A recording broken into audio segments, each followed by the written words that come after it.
this. There we go.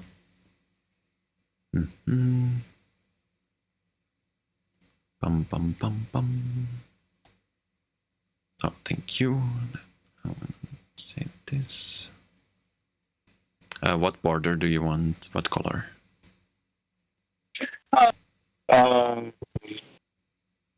Like a red one, I guess. Oh, red. Red is for a dark red one. Yes. Oh, yeah. I guess red is for. The red is for enemies usually, but I guess dark red can work. Yeah, maybe like. Yeah, more purpley, I guess then. Mm-hmm.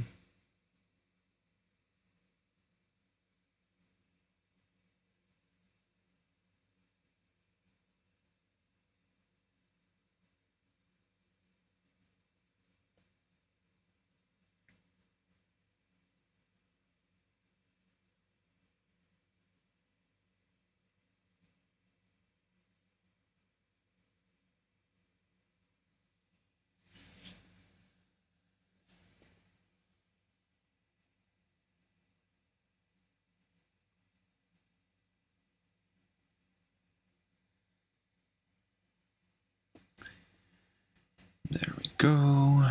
Okay.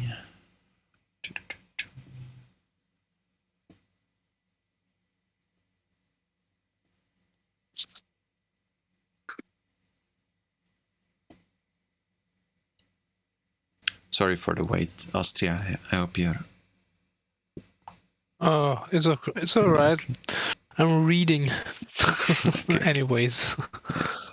You're going to be more knowledgeable about the combat than I am after that. I don't think so. I'm really overwhelmed by so much information. Oh, yeah. I mean, you don't need to remember it. It's more like maybe you get like... maybe it will be easier to understand afterwards when you already read it once.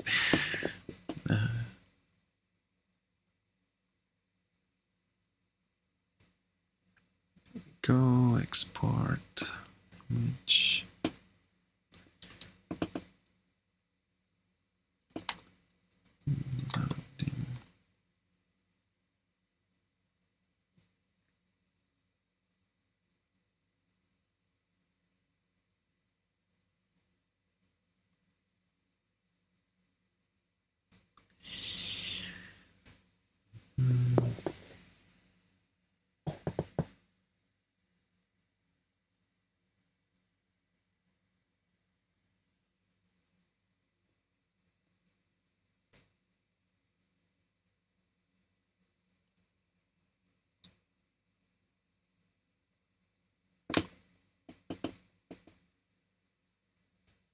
Okay, then.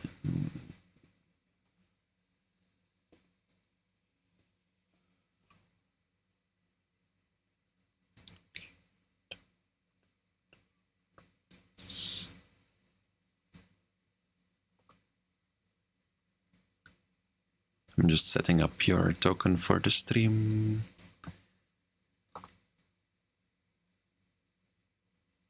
Uh, 20.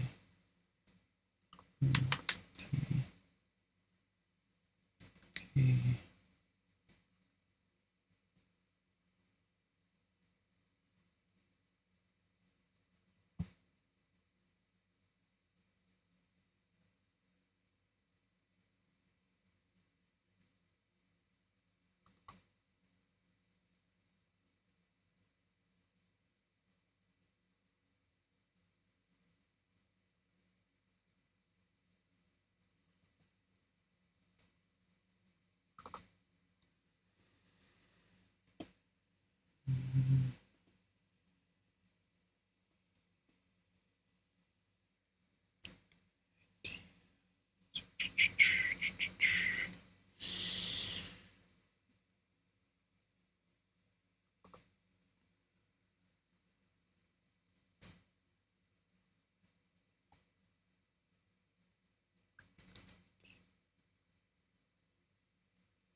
Okay. And then everyone can join Roll20 already too, if you haven't done that yet. Yes, sir.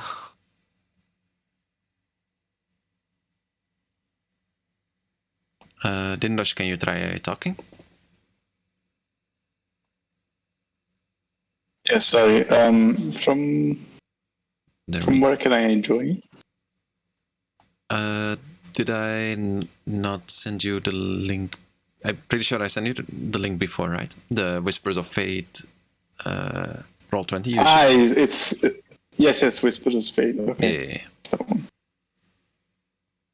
Right. So now for both of you, whenever you talk, your token will light up on the stream, which is cool. Amazing. Technology.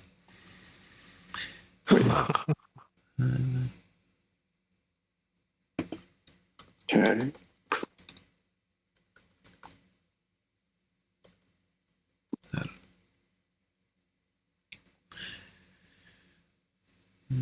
Oh, what's your name again, Dindosh?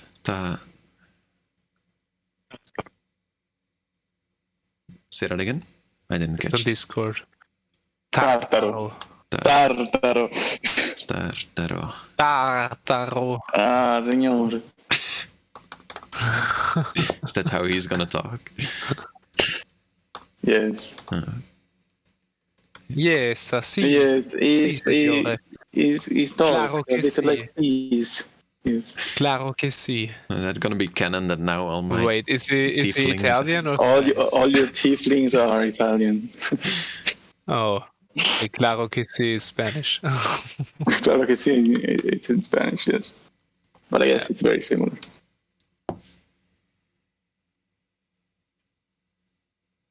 Do I keep cutting out with my connection? Your voice, I Not don't know if for it's me. your connection, but sometimes your voice cuts out, like at the end of your sentence. It seems like your mic is just not picking up your voice at the end of your sentence, maybe. Yeah, I guess it's because it's a cheap headset. Wait, just a second that I changed things up. Okay, this is all good to go. Let me add your token to Roll20 now.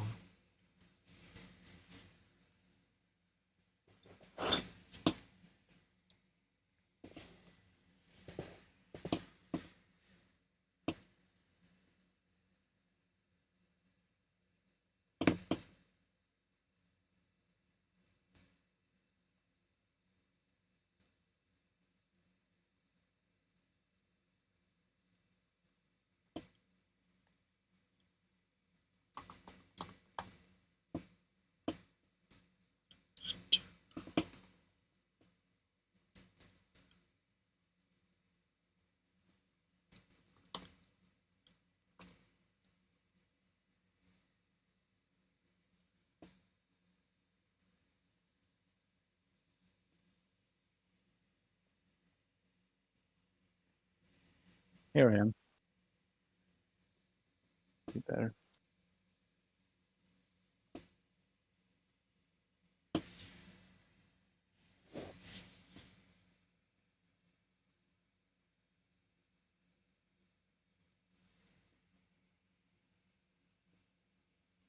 Oh my goodness, that's me. Someone talking? Yes, that's my token. Damn, now you're quiet. Yeah, you're really quiet now. Fucking damn. I hate my fucking. Wait, isn't your computer audio is not like better? Your computer mic, I mean, your laptop mic? No. Oh. I mean, I can I don't know if it's a put problem. Dampi more quiet and just increase the audio of Discord in general. Life hacks. It's kind of hard for me. Because... Maybe if I put it here. Yeah, that's way better. Yeah, now you're loud. Okay, because I have a little thingy that I can toy around to play with how Damn. loud I am, but it doesn't work. It works when it wants it. Call the dick.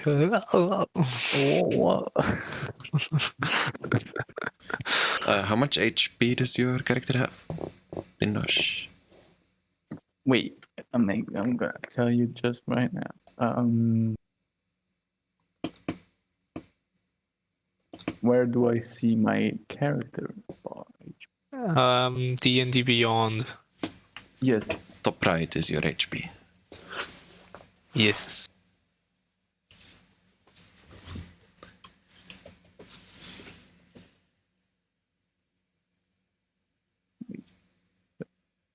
You see it? Yeah, it's loading the page. Oh, I see. I have 28 points. Nice. 28 points. Okay. Okay. You should be able to control your character now. You can try dragging it around. If you select your token and then try casting a spell or doing an action from your character sheet. Let's see if that works too. Should I fire a spell? Yeah. Fine. Oh, fuck. Yep, Oh, I there we guess it go. works. Tartaro cast a spell. Perfect. Okay. 10 fire damage. Oh my god. That's a natural see 10. that? That's a natural 10. If I say natural, a natural means, so if you roll a natural 1 or a natural 20 on anything, that it's going to have a special effect. Basically, it means that like an unmodified max number, either the lowest or the Yes. maximum you can roll. Yeah, I've actually read that in the combat section. I mean, it wasn't called natural anything or so, but rolling 20 in when attacking is like a critical hit and it always hits, and rolling 1 is like an always miss. Yeah. And Makes sense. it can have like various effects depending on what you're trying to do as well. Like, yeah. That's Well, cool. I The think- fact that I could like lock out on something because I hit a natural 20. Yeah, exactly. You can do something that maybe you're normally not very good at and get lucky with something. Be lucky. Okay. That's nice. Let me get Not lucky. your character too. Can you, because your volume keeps shifting, are you changing something, or are you do you keep doing the No, same it's thing? just the position of the microphone. Oh, is it possible to try to keep within the same range? Yeah, I'm gonna try to keep it there Okay. with 'Cause- my hand. Like this it's good, but That's good. Then Yeah. I'll keep it here, don't worry. okay. Well, I think we're ready to go then, if you guys are good to go. Definitely. Yes. I Okay. do believe we're ready. Most Sounds- certainly. Good. Let's see if this works for everyone. Wait, where are you going? My computer is lagging a little bit, so What the fuck is this? It's raining, don't you hear? It's raining, yes. Oh, yeah, I It's think- the shit out of me. oh, sorry. Is it loud? Don't worry. Oh, that was the Oh no, it's just that sorry. It was the wrong rain. it's just was that my house has so many like problems that Oh. what is spilling out now? last month it burned down, so I was like, what the? Okay. So you're all good with the sound? Everyone can hear it? Yeah. Yes. Perfect. Then let me begin.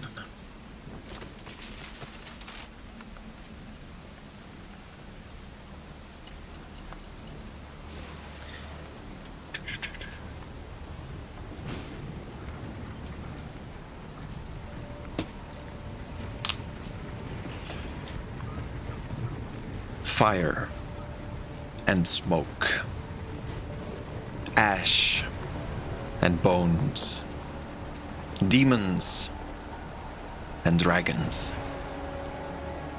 Life has never been easy on the central island of Mammon. As the island turns and the seasons change, the curse of hunger touches all. And for none is that more true than the lowly peasants who live around the red capital of Tatsunomiyako. The dragonborn emperors rule all of the land here, red and gold, each one half of the whole. Their will is law here. And so when hunger comes, the dragonborn live on. And when hunger goes, a few more peasant bodies fill the ditches around the keep. It is so life has always been in the capital. It is so, according to some, life always should be. So when Tindrovat, the so-called charming red dragonborn, was walking home one day towards his family's estate, and a child called out for help, there really was nobody who expected him to help. And when he saw it through to the bitter end and slew an undead creature with nothing but a meager dagger and a sharp mind, nobody would have blamed him if he ran screaming. Instead, he made sure the girl was safe, even when it turned out she was not all she appeared to be. Even when her eyes turned red and her voice grew deeper. He was there after it all went once more. Even when his own house erupted into sudden vicious flames and the capital became a chaotic hellscape of fire and blood, he did not turn his back towards the people like so many others of his kind did. There was hesitation, sure, there were ulterior motives, but for the peasants of the city, for the people who were so used to being oppressed and used day after day, when a red dragonborn came to their temple and helped their people instead of his own, to them he was a sign. To them he was a savior. And his actions there shall not be forgotten. Fire and smoke would take him before the morning came, grasped by the wicked fingers of a fire demon. Deep within the flames, Tindrovat bound his soul to another. Tindrovat made a pact that could not be undone. For he gave his life that day, and no longer would it be his to return. A simple mission was whispered in his ears as the screams of his family erupted around him. There is a carriage on its way from the red capital to the gold. You need to stop it at all costs and secure that which lays inside. Take the fastest horse you can find, follow the main road, and stop this cursed message. And so, as deep within the night, the clouds gathered above, and the smell of rain mixed itself with the odors of burning wood and searing flesh, Tindrovat rode his horse out of the capital, towards the main road. Astria, please describe Yes, sir. to me your character. In what way? Describe his appearance as he exits the capital. What does he look like? What is he wearing? What is his demeanor? Yes, so I'm wearing, or my character is wearing a red robe, Mm-hmm. as depicted in the token. Mm-hmm. Yeah, he's currently still damaged by the attack before, Mm-hmm. or the encounter. Mm-hmm. So he's kind of wonky on the horse. I guess he's on the horse already. Yeah, unless there's something else you wanted to do before you want to leave the town. But it's certainly up to you. Kiss my mom, bye-bye. No. Well, she's still within the burning building, so that would be one of the more harder things to do, but... Okay, no then. Yeah, that's probably it. Yeah. I mean, yeah, okay. No, keep talking. Yeah, no, I'm just uncertain of what of the appearance might be important, or I mean, I'm just kind of not that creative at the moment because No worries. Yeah. There's nothing. There's nothing that is more important than something else. Whatever you think is important for Dindosh and me to know about your character right now is the only thing that is important. I don't expect you to do a grand talk about the little details Okay, upon his body. then I let you talk now. Okay. Well, you can exit town, but my question to you is, what is your plan? Do you understand your mission? Do you want me to Yeah, tell it again? 'Cause it's been a while. I'm supposed to stop a carriage. Yeah. Which is going to the other capital, I guess, or I'm thinking, if I understood it correctly. Yep. Yeah. So my plan, I'm already on the horse, right? So Yep. I just I just go on my way then. Yeah. I just do exactly what this demon guy told me. Yeah. For I now. mean, you're a rich person. You can easily get a horse anywhere. You know where the horses are. You can hop on it, ride out of town. The horse hooves splashing in the little pools of water that have gathered from the rain falling down. It's in the middle of the night as you exit the town. You can look back as you are probably a kilometer or so away and see the smoke rise from the capital. You can hear bells ringing all out. However, that is no longer your concern, as you know your mission and you know what must be done. Within your heart, you will feel a burning sensation, almost as if your entire body is being kept alive no longer by blood, but by some kind of boiling liquid that stirs inside you. But that is not your worry now. Your worry is on the mission. And you say you will follow the demon's suggestion at any cost. However, there are many different ways that one might approach this task. You know that the way to the capital would take weeks, if not months, depending on situations like weather or halts or things like that, to get from one capital to another. There aren't good relations between these two capitals in general. People aren't really allowed to just cross, for example, from Summergate to Felkor or anything like that. It is way more complicated than that, and things take time. So it's kind of up to you how do you wanna approach this. You could, for example, go as fast as you can and try to catch up to them wherever they are on the main road at the moment, or you could take it more slowly and see where they go and find the right moment to strike or to stop them. You could lie in ambush. You could go up to them, make an excuse. Do you want to approach this diplomatically, aggressively? A million different options. How is Tinnervat thinking about these things? Okay, so what exactly am I awaiting or am I expecting to be in this carriage? You aren't sure. You heard that it is something that this demon does not want. It cannot reach the other capital, and he said that it is some kind of message. But if that message is in form of a person, a thing, or just an actual message, you aren't sure. He did mention a carriage, which means it must be at least, maybe big enough to fit in a carriage, but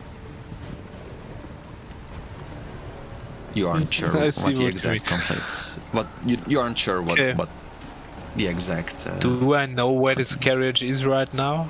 Like, how far is it? You know, there's only one main road out of the capital, and if they left, like, tonight or this day, they can't be more than a few hours away. Carriage is gonna go a lot slower than you alone by horse, so if you were to hurry, you could probably catch up to them in a matter of hours.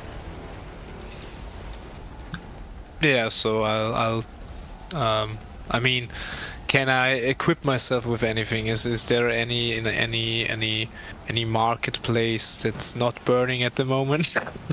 Well, as soon as you exit town, there isn't really anything out of the usual. Everything looks the same, although it is dark, so maybe it isn't that easy to see, but at least from first sight, as you ride through the narrow streets between the mountains, trying to get to the main road from the capital, the houses seem fine. You will see like some people walking across the street holding cottons above their head. You will see like people lying in ditches trying to cover themselves with shrubberies, maybe people who don't have a house or are less fortunate than you. So I'm sure there should be some kind of market around here somewhere, probably, right? But if you want to go to like a major market, you would have to go back to the capital. But I mean, these peasants need to exchange and trade things as well. So if you're looking for a general stand, I'm sure you could find it. No, it's alright, it's alright. I just wanted to, like, search for better equipment or anything, but like prepare myself for an encounter. I think I should probably start with regenerating my hit points. so well, you do feel as this. Are there any options? Well, you do feel as this, like as I mentioned before, this like almost boiling blood is going through you. You do feel kind of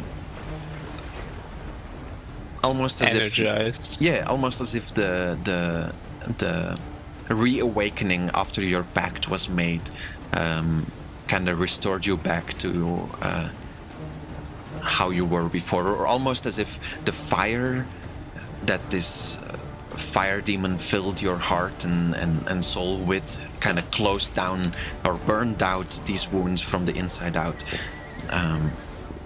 You definitely don't feel invincible or as if this is gonna be something that will continue to regenerate, but you feel healthy enough to continue on your path now, although I mean you still these wounds are just like scorched up, so it's definitely a bit awkward and as you said you don't feel great, but as you kind of check yourself you feel healthy enough to continue on, I believe. My question, what does it mean for my hit points? You're full HP in mechanical form. Okay, perfect. So I'll just heal myself. No, it's a good question. Always ask if I give too vague of descriptions. You can always ask the mechanical version of it. It's alright. Okay, I think I'll ask one last question because there are many towns or cities around the capital. Do they have any specific purpose on their own? Like, is there, like, for example, I don't know, Summergate is that to prevent, like, in the name, is it a gate to keep outsiders off, and is it I don't know, enforced, or Yeah, can you make me a history check to see how well you paid attention in your like Dragonborn noble classes? Yeah, not so much. Sure. Tell me what Tinrovad was doing in school instead of paying attention to his political classes. Is he the kind of person? What kind of person is he in that fact? He's probably the one that makes fun of everyone. Is that where he got his second name of being the Charming? Is it kind of like a ironic Like name? it's not making fun of everyone and being the dick, but more like being the class clown that makes funny jokes, and sometimes about people, and everyone's laughing. That's the kind of guy. Yeah, so you try to remember back to your political classes, and all that comes up is that you like made a funny joke in class and everyone laughed, and you're like, oh fuck, I think that's the day that they were saying something about why these towns exist there, but I can't really remember what their purpose is or what these exact towns have to do, and then you can't really get to the information in your head right now. It's alright. I just had to. I'll just take the fastest way. I don't know where the bridge exactly is, like from. Well, from the whatever. capital, it will take you about a day to just get through the mountains. These feats are not correct, of course. It's it's not 15 feet to go from here to here. But yeah, so, and you would know that this is about, you can see my arrow, this is going to be about like 5 hours of travel through the mountains, so it will take you like a long time. In general, the distance between different cities is about 2 to 3 days, depending on like weather and road situations. That is why in total it would take someone many a day, almost 2 weeks, to get from one capital to another. It's not an easy thing to do. I just teleport now. Yeah, just become a level 14th wizard. That's easy to do, right? Yeah. No, I'll just take the fastest route for now and make my plans on the way. Okay. Well, you hurry off into the rain. Your red hood over your head, your horns kind of sticking out of it, and yeah, you continue on into the darkness towards the main road, trying to think of a plan when you come to the carriage. And while you think of that, we will go back in time a little bit. As Dindosh, can you please introduce your character? Okay, so should I read the story that I sent you? Sure, yeah.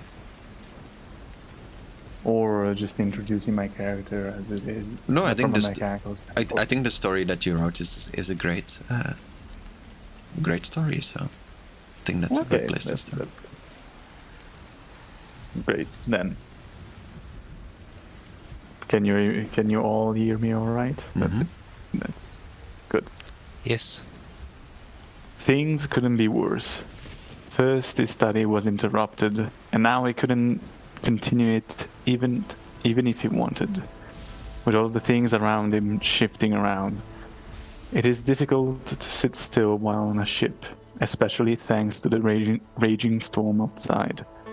Tartaro wasn't fazed by the potentially nauseating motion of the sea, as he was too occupied processing what just happened. A few hours earlier, he was sitting comfortably in his chambers, laying on his comfy soda, studying. Although he was a tiefling from a noble and rich family of merchants, to Tartaro it all seemed just such a hassle. He never liked politics, power, or those old aristocrats from the Tenchi family. In fact, Tartaro never liked violence. When he was younger, he would spend days being taught the history of Lucia, being told the glories of war and the history of the islands. Tieflings are a superior race, justified to be violent by this superiority, by their innate strength that comes from the connection with the demonic. As he was turning a page of his spellbook, a sudden metallic sound startled him. 2 guards walked in this room. They were asking him to follow them outside, and with swords drawn, it wasn't just a request. They told him to pack up his things first. He knew he wouldn't be coming back home for a while, Apparently, his lavish and quiet lifestyle was a target for slight from the Tenshi nobility. They deemed him spineless and potentially a ridicule for his family status. His father wanted to prove him worthy. He would be appointed to escorting an important payload in Mammon to prove, if successful, that he is capable of handling his family business. But why tell him this way? Why in the middle of the night? And these gods? To Tartaro, it all seemed weird, especially the large vessel he was about to board. He felt a large rumble. His bottle of ink spilled on the ground. The vessel finally arrived in Mammon, and Tartaro is escorted outside, exposed to a sunny afternoon. The guards told him where to ask for this payload, and they wouldn't come with him. His mission starts now, alone and vulnerable, without anyone to depend on other than someone that knows about a payload. With a hood covering his horns, Tartaro disappears in the crowd ahead of him. And that's it. Mm-hmm. Well, so he disappears into the crowd in front of him. As you said, it is a sunny day. The sun beaming down upon everyone around you. You'll hear the bustling of the city around you. People selling goods here and there, merchants, peasants, all that type of sort. You will see actually many a different kind of people, as in many different races. You will see mostly humans, although their appearance is slightly different to the humans that you're used to from seeing in Lucia. A little bit more serpentine in nature. You will see their eyes are almost reptile as you look at them. Besides that, you will see as you are walking through the town, you will see a group of silver dragonborn standing together in a corner of the market. As you take a closer look at them, you will see they have some kind of crest upon their upon the clothes that they are wearing. Something you do not recognize, probably a local noble family. All of this is probably a pretty similar, or a pretty recognizable sight to you, I can imagine, since yes, I'm from Shinkai, which is a similar port town.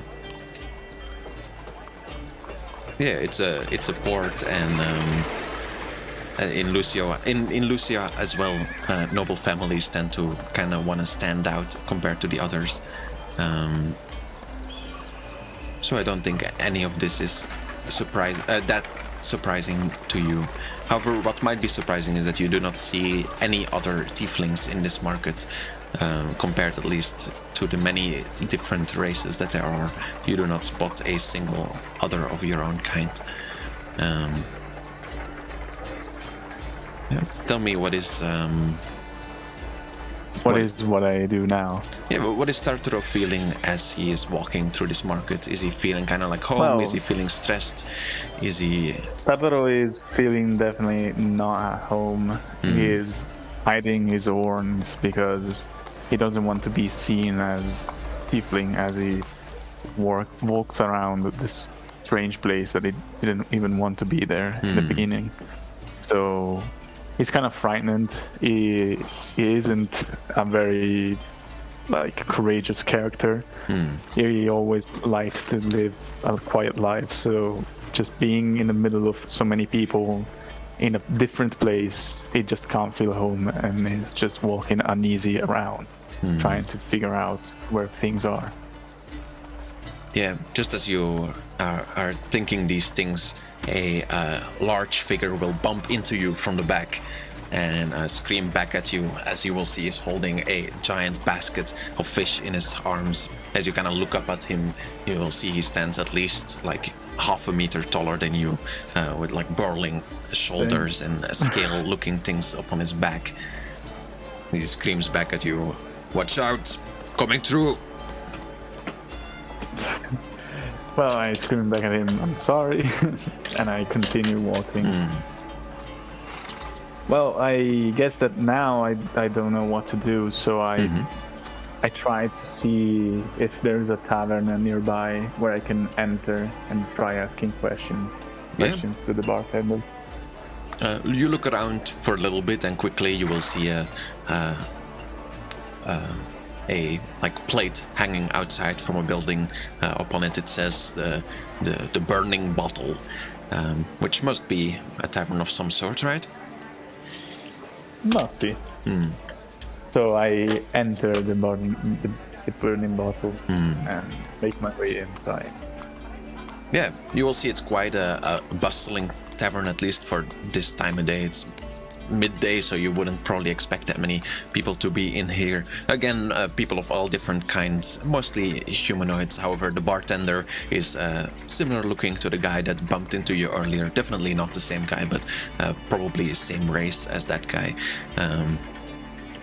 He as well, standing very broad in the shoulders, standing tall. He's kind of like, he kind of has to like bend forward his head a little bit since the ceiling is not really made for him.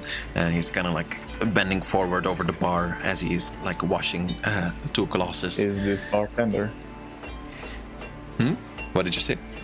Do I know which race is this Colossus? This huge man. This bartender. Can you make me a history check to see if you remember anything of the races of the other islands? I hope I do. So do I have to like press on? Look at skills and then press on the history. Yeah, like this. Exactly. Okay.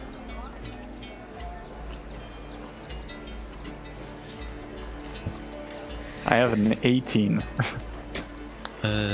It didn't roll in roll 20 for some reason. Do you have the extension open still? It didn't. I can see that I rolled 20. Like I rolled 18 in. Yeah, now 20. it arrived. Did you turn off the digital dice yet, or is it still on? No, it's still on. I didn't figure out, but I guess that. Yeah. There's a bit of delay because I don't have the most powerful internet in the world. No, that's fine. Might be that. Well, an 18 is great.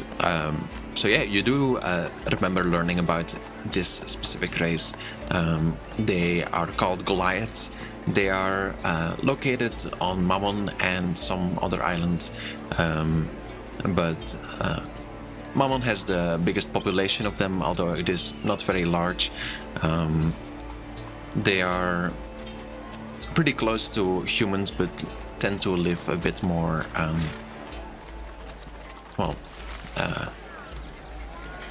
on their own than humans tend to do. Okay. They don't really prefer big cities usually, which is. Does it look like this character, this Goliath, is one that I can try to talk to, or does the race make it so that it is kind of short-tempered? Oh, you would probably expect that people in the capital all speak the same language. As though for his character, you can make me an insight check if you want to see if he looks like he's a friendly one, or because I really want to ask him some questions about where I am right now, because nobody told me in which seating I am currently. So maybe I can just try to go and talk to him before even. Yeah, anything is fine. If you want to make a judge of his character first, you can make an insight check, or if you want to just walk up to him and talk, then you're free to do so. I'm gonna just walk up to him and talk. Okay. Hello there, friend. What shall it be today? Well, hello. I don't know what kind of beverages you have. Oh, we have here, all kinds of beverages here. We have the strongest red brew in the northern part of the island. No, probably in all of the island, if I promise you. Well, make me something that you think best. I'll make you something you'll never forget. You can pay though, right? Yes, I can. I just need to also know where I am, because I really don't know. I know that I'm in Mammon, but I don't know which city I am currently in. Oh, you're in the greatest city in the world, really. You're in Tatsunomiyako, the strongest city of Mammon, if I say so myself. Oh, okay. So I'm currently in the capital. Exactly. That's great. Well, have you? Well, I guess that you're going to give me the drink first. Coming right up, yeah. He will turn his back and kind of bump his head towards something that are like hanging down from the ceiling, some like plants and other cups and stuff. He kind of has to make his way around to the back of the bar and then grab something of the highest shelf and pours it in a little glass and puts it before you. It's like a shot glass size. Okay. Well, I drink the drink. Okay, can you make me a Constitution saving throw as you... A Constitution saving throw, okay. Oof. Oh no. Yeah, you go to pour the drink down your throat, and as you do so, you'll feel this like bubbling heat inside you, and you just can't help but just burst it all out, and a like small flame or like burst of fire escapes from your mouth, kind of in the direction of the bartender, who backs up as you release the drink back. As I like ask for water to the bartender. Yes, of course. I thought you said you're used to these things. No, I don't know really. Have you had a drink before? Where are you from? Well, I'm from Lucia, and actually I never had such a strong drink. Is it called Lucia? Mm-hmm. It is called Lucia. Oh, okay then. Lucia. I'm from Lucia, and I haven't had a drink this strong. Isn't that where all those demons live? Yes, I guess. But I'm no warrior, so I guess that I don't drink this thing so often. Mm. Well, is there anything else I can?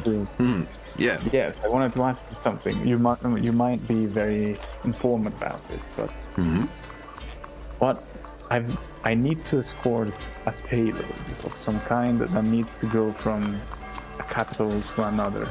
Do you know something about it? I might, for the right amount of money. Well, what is the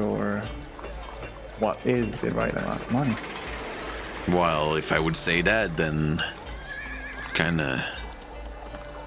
What do you judge this is to me be? From a mechanical standpoint, I don't know how much money is worth. Well, I don't think Tartaram knows how much money he should pay for a bribe either, so...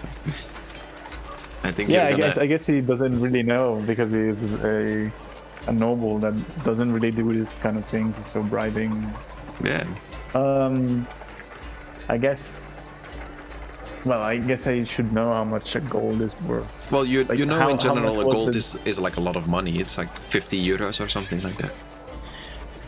Well, I guess I can just put down a gold on the table and just be done with it. Maybe he really accepts it because it's kind of a lot. Yeah, he will put his hand on it and then like put it between his mouth or between his teeth and like bite down upon it and nod his head, put it in his pocket and say, "Yeah, I might have heard of some carriage leaving the capital somewhere tomorrow evening." Tomorrow evening. Because I need to talk to the people that are going to send this payload. I just don't know anything about it. Well, that would be the guards. Do you know where at least? Or do you know where it's going to? Where all the payloads go through? Well, leave the city. I guess it's not. I guess it's going to be just a road. Where do they go? I wouldn't pretend to know the exact happenings of every cart leaving the city, but I know that if you're looking for a valuable payload, probably a good place to start is asking the guards or city watch. Okay, well, I'll be on my way then. As I exit the tavern, thinking that I haven't really gone anywhere. Okay, well, you're back outside. Town is as what about bustling as now? it was before. I try to make my way to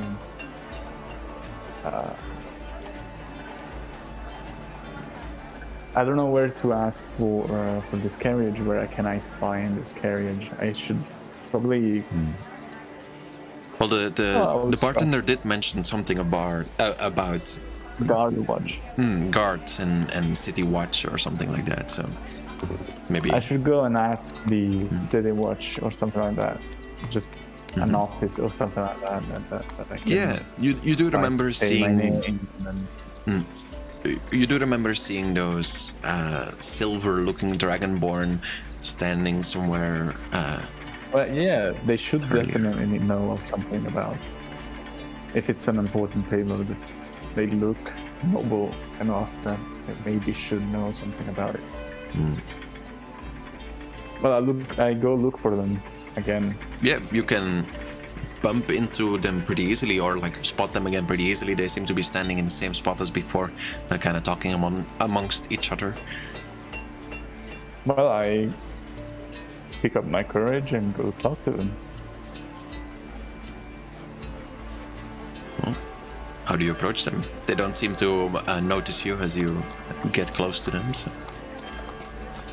Well, I move very close and I say just something like, "Hello there," and I ask them if they know. If I ask them, I present myself because I'm from a noble family, so I present myself with my full name, and then I ask them an information about the payload.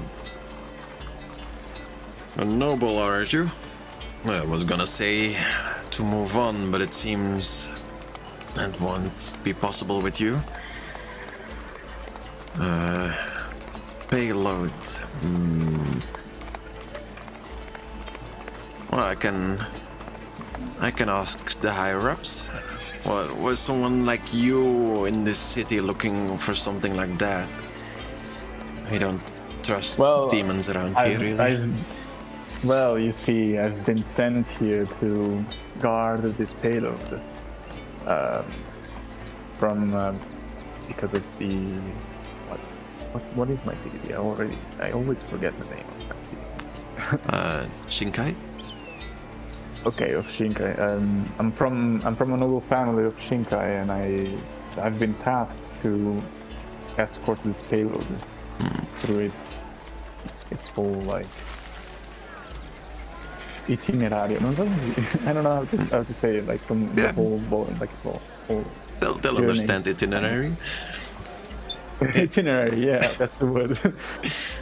One of the silver dragonborn will look at you kind of skeptical, but you will see a smaller one kind of push him to the side and say, yeah, I heard about that. Some demon-looking creature was gonna come here and it's gonna help us move this thing to the other capital.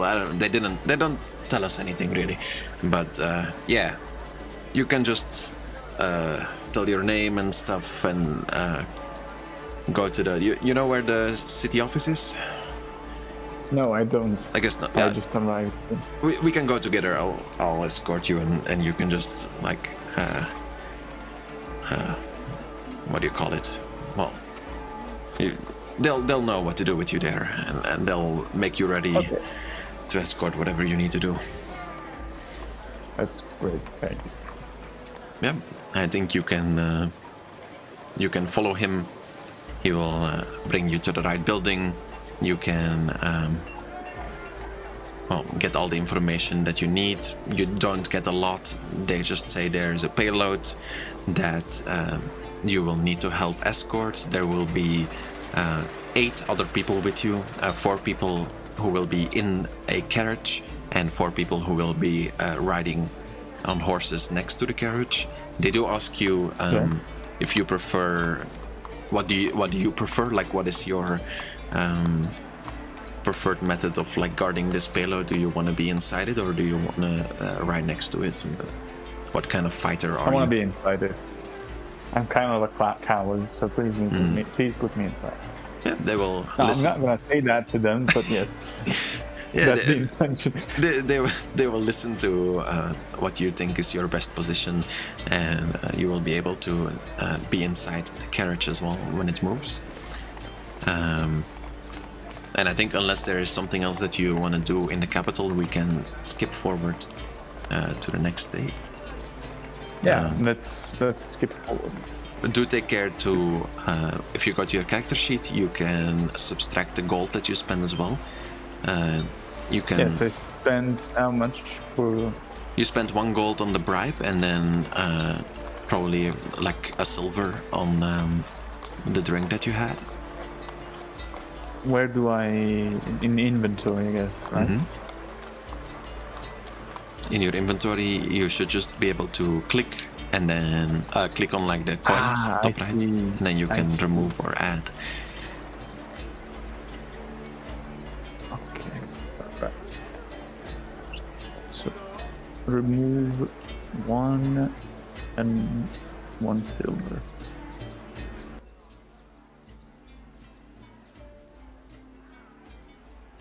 Okay, because I don't have silver. I just have gold coins. Yeah, you should be able to.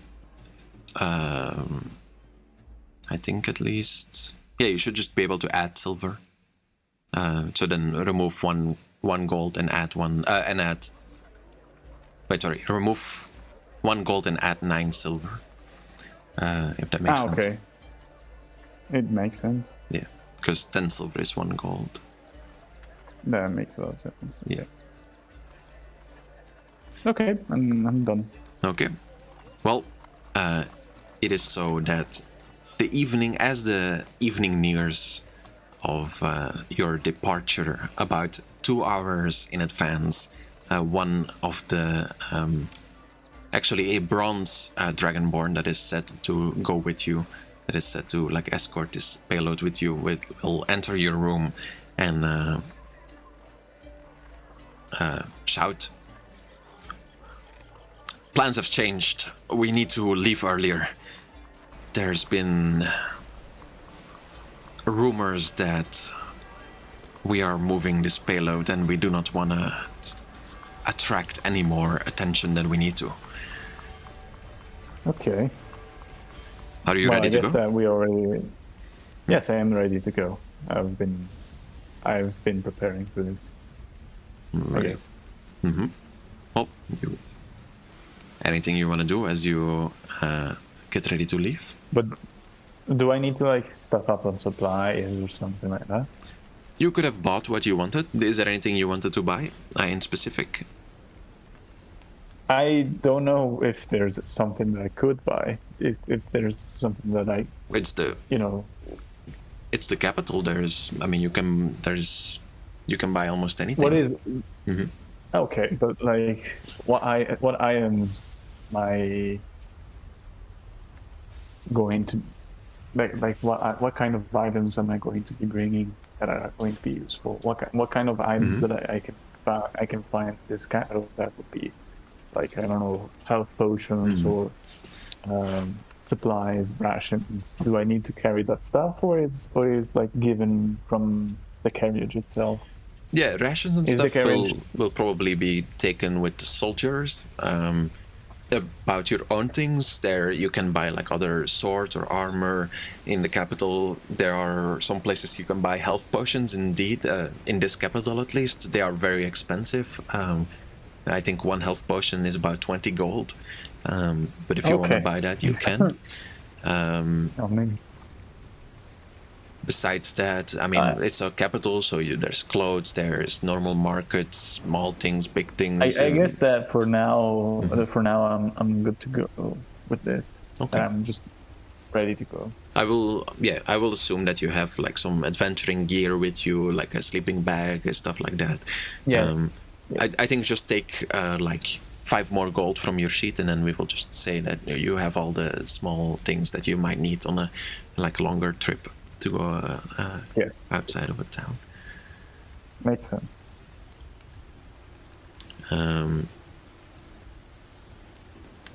Do I need to list what I want to bring with me? So No. We have it. Okay. No worries. As I said, I'm pretty loose with these things. Like, if later on you're like, I think I would have brought that, or I think I would have bought that, then we can just do it after the fact. We don't need to like think of every possible thing that you might buy now, as long as it's not like in the middle of a situation you're like, oh, this is the perfect item I need right now. I actually bought that, you know. No. Yeah. I actually brought that. Plot armor. Be like, no. That's okay. I get it. Yeah.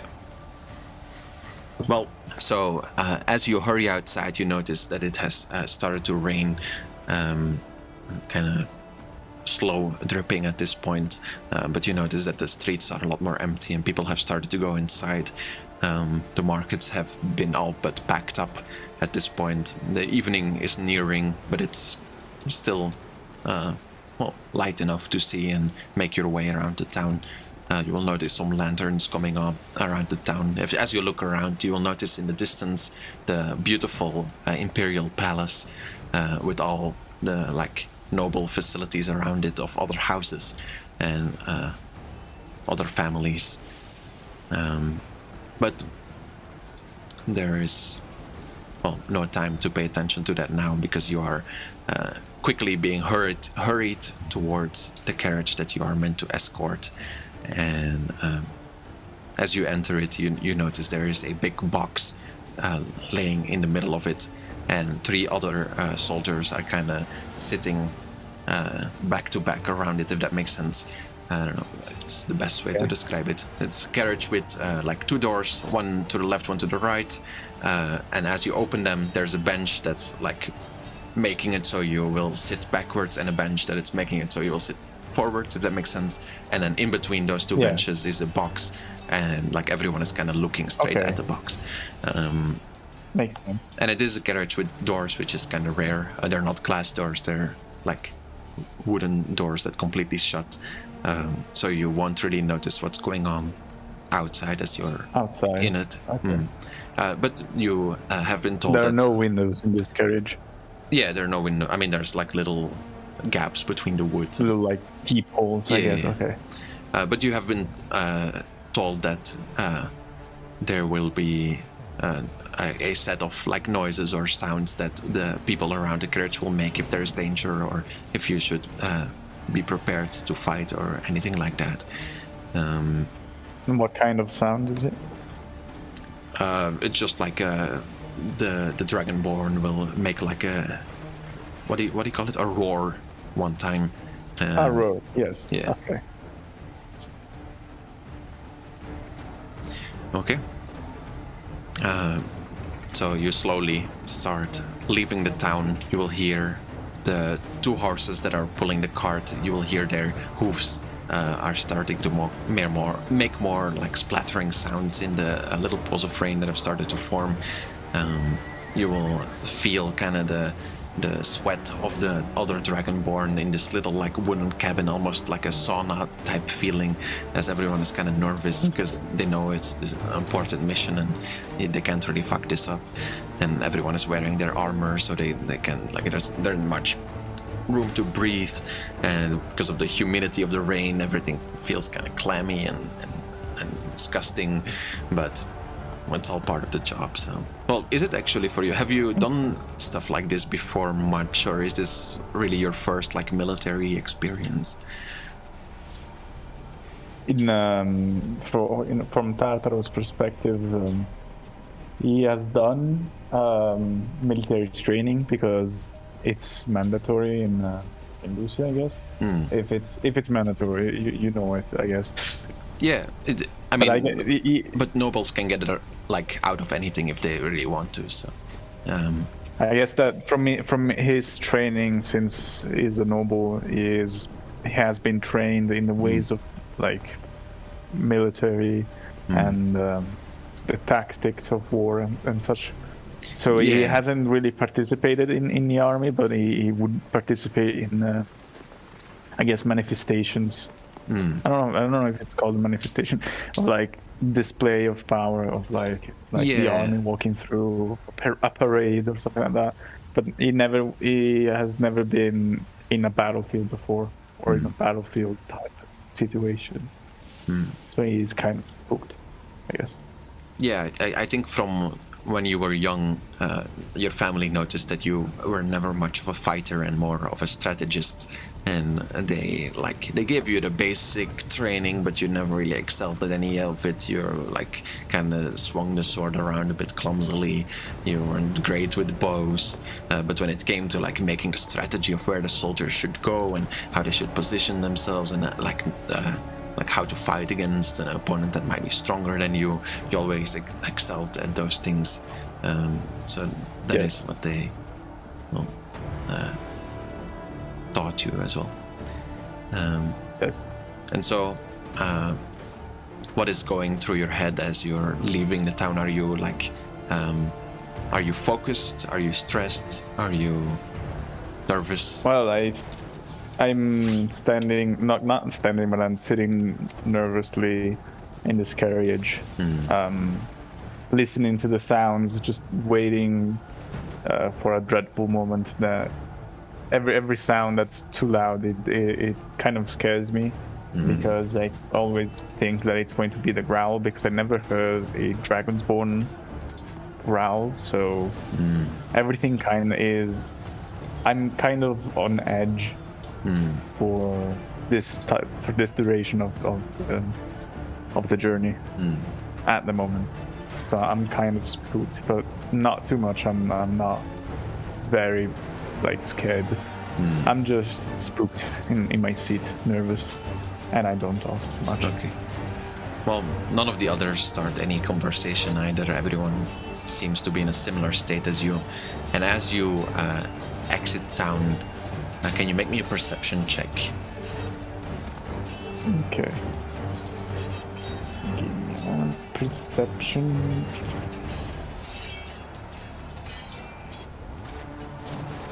Got a lot of persuasion, slides. It's acrobat. Perception. 17, 19. Oof. Yeah, as you're kind of like focused but nervous, and you're like, as you said, kind of waiting for this anxious moment to happen, you notice something between the like gaps of the wood, as you kind of see for like a blink of an eye. For a blink of an eye, you see the landscape of the capital and the mountains. Now already like an hour away from you while you're traveling, and you notice there is a large plume of smoke coming from the capital, and you will see that there From the capital behind me, or from the capital ahead of me? from the capital behind you. From The capital ahead of you is really far. Like it's like 2 weeks travel ahead of it. So. It's a week travel. Okay. Yeah. From the capital behind you that you just came from like an hour back, you will see like plumes of smoke rising, and you will hear outside the person that is manning the horses is kind of what do you call it, like hyping them up. That's probably not the right word, but he's going like yeah to make them go faster, Okay. to speed them up. And you will hear some like nervous sounds around the carriage, but nothing that you would think, or at least nothing that sounds like the roar that you're waiting for. Imminent danger. Okay. Okay, so the capital is, I guess, it's burning. I guess there's maybe fight, maybe because of us, maybe because we like departed earlier than we should have. Maybe we dodged something because it's burning down everything. Because we departed like a couple hours earlier, no? Yeah, that's what you were told at least.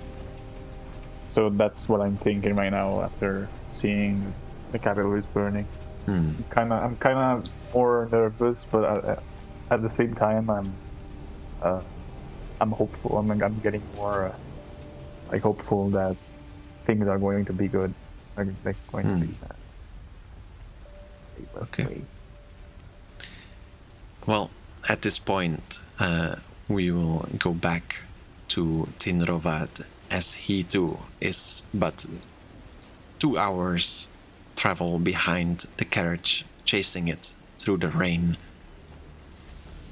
So something like this, like my character is in Roll 20 is like somewhere along those lines, or in map distance, more it's very like close to each other, like yeah, this. more something like this. Yeah. Tell me, Tinrovad, have you made any more clearer plans yet, or is your plan just to follow the main road and see what you're gonna do as you get there? If Austria is here.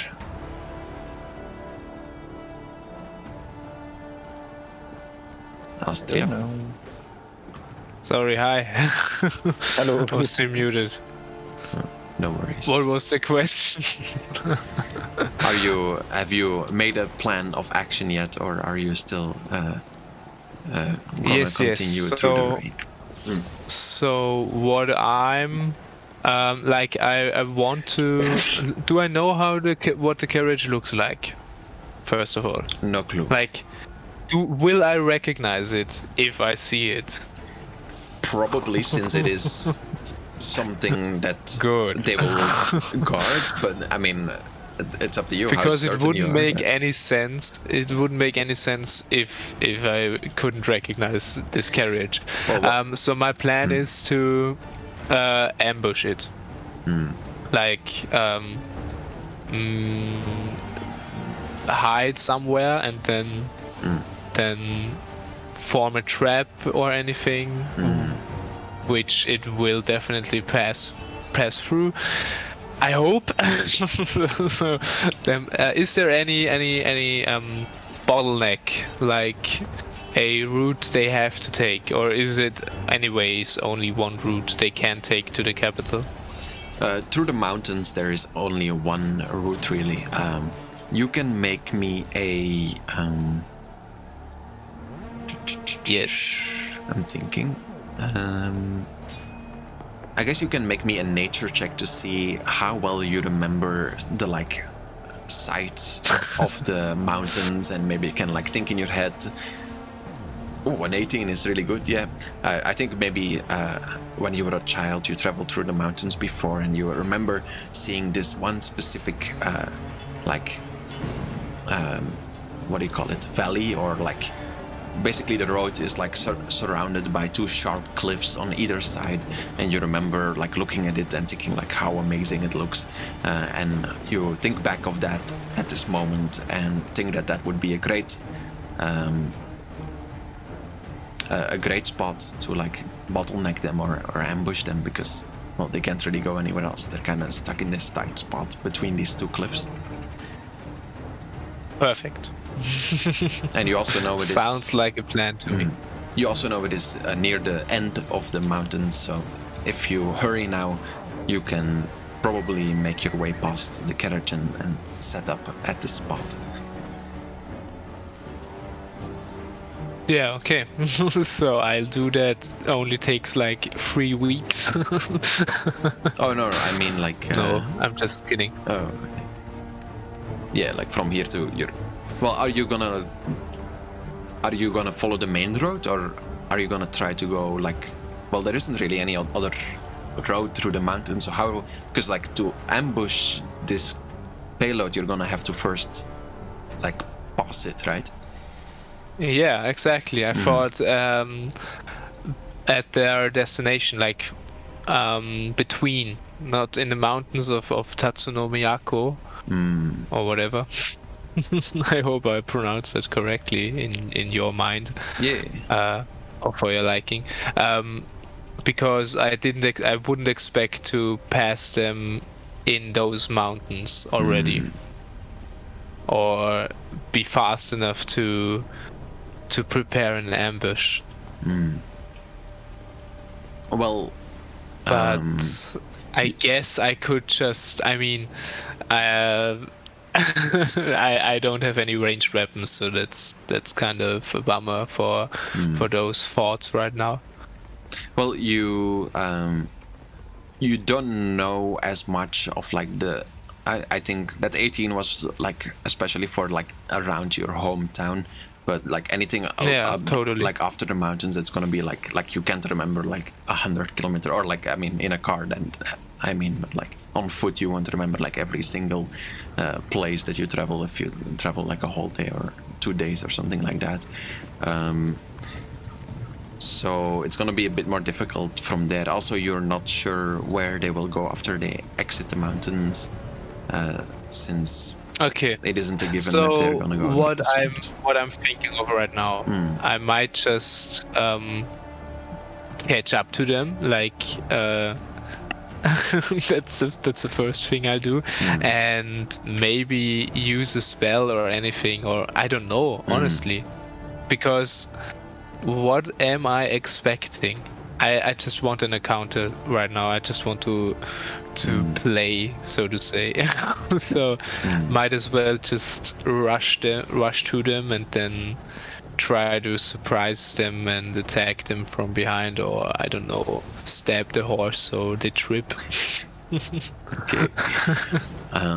Well, you can continue through the mountains and I guess just continue on the main road and try to catch up to them. Can you give me?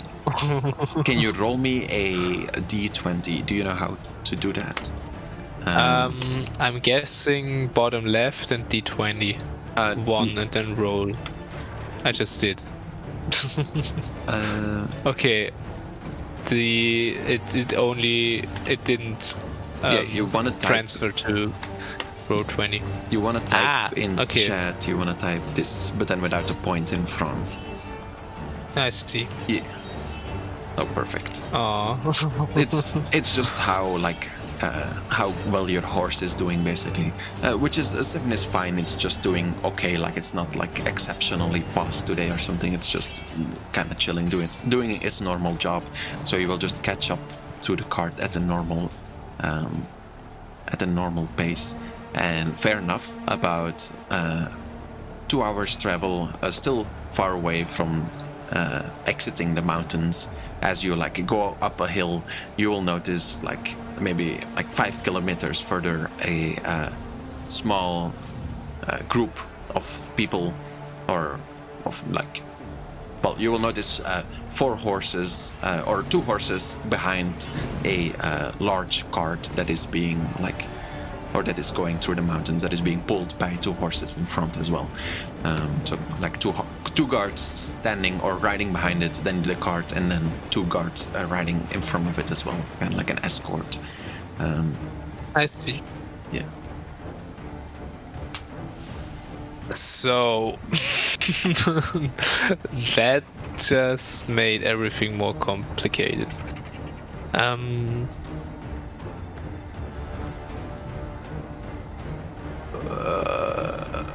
Do I know the guards or anyone?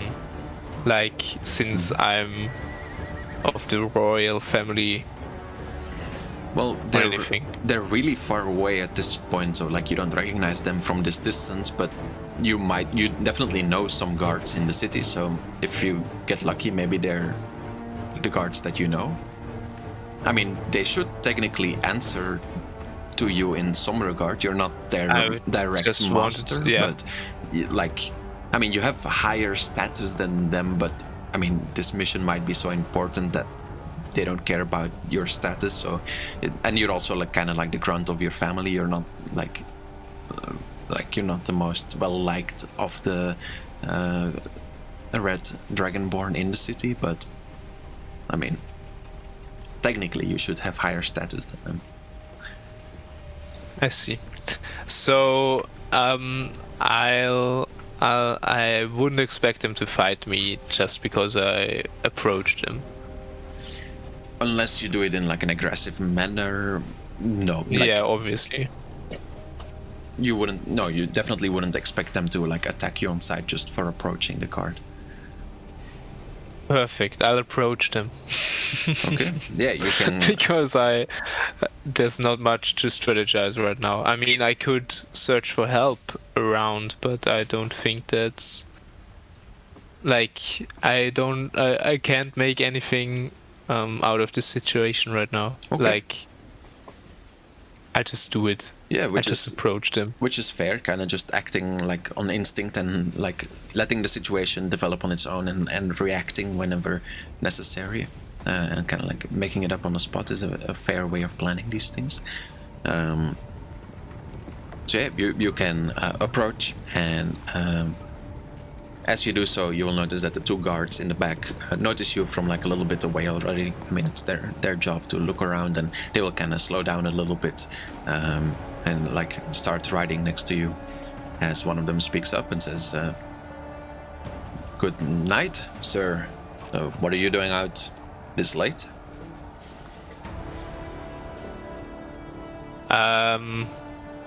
Okay, before I answer, I'm having this thought of telling them to abort the mission because there has been a change of command or anything, you know.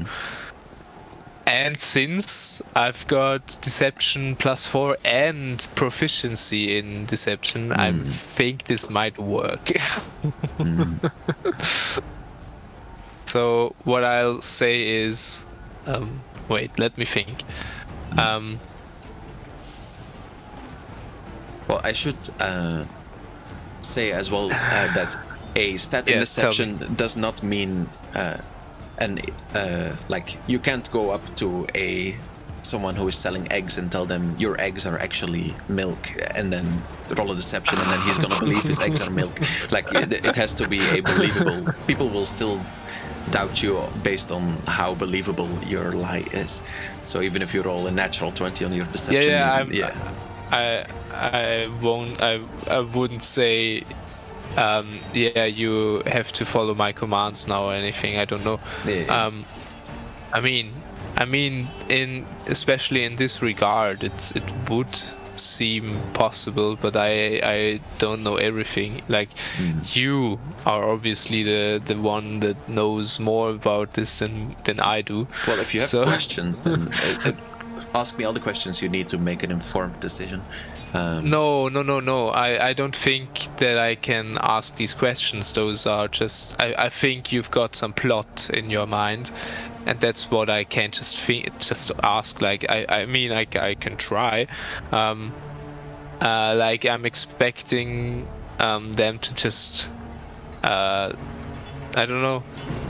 Honestly, I'll just try to ask. I'll just give the command, I guess. I mean, I can use spells, can't I?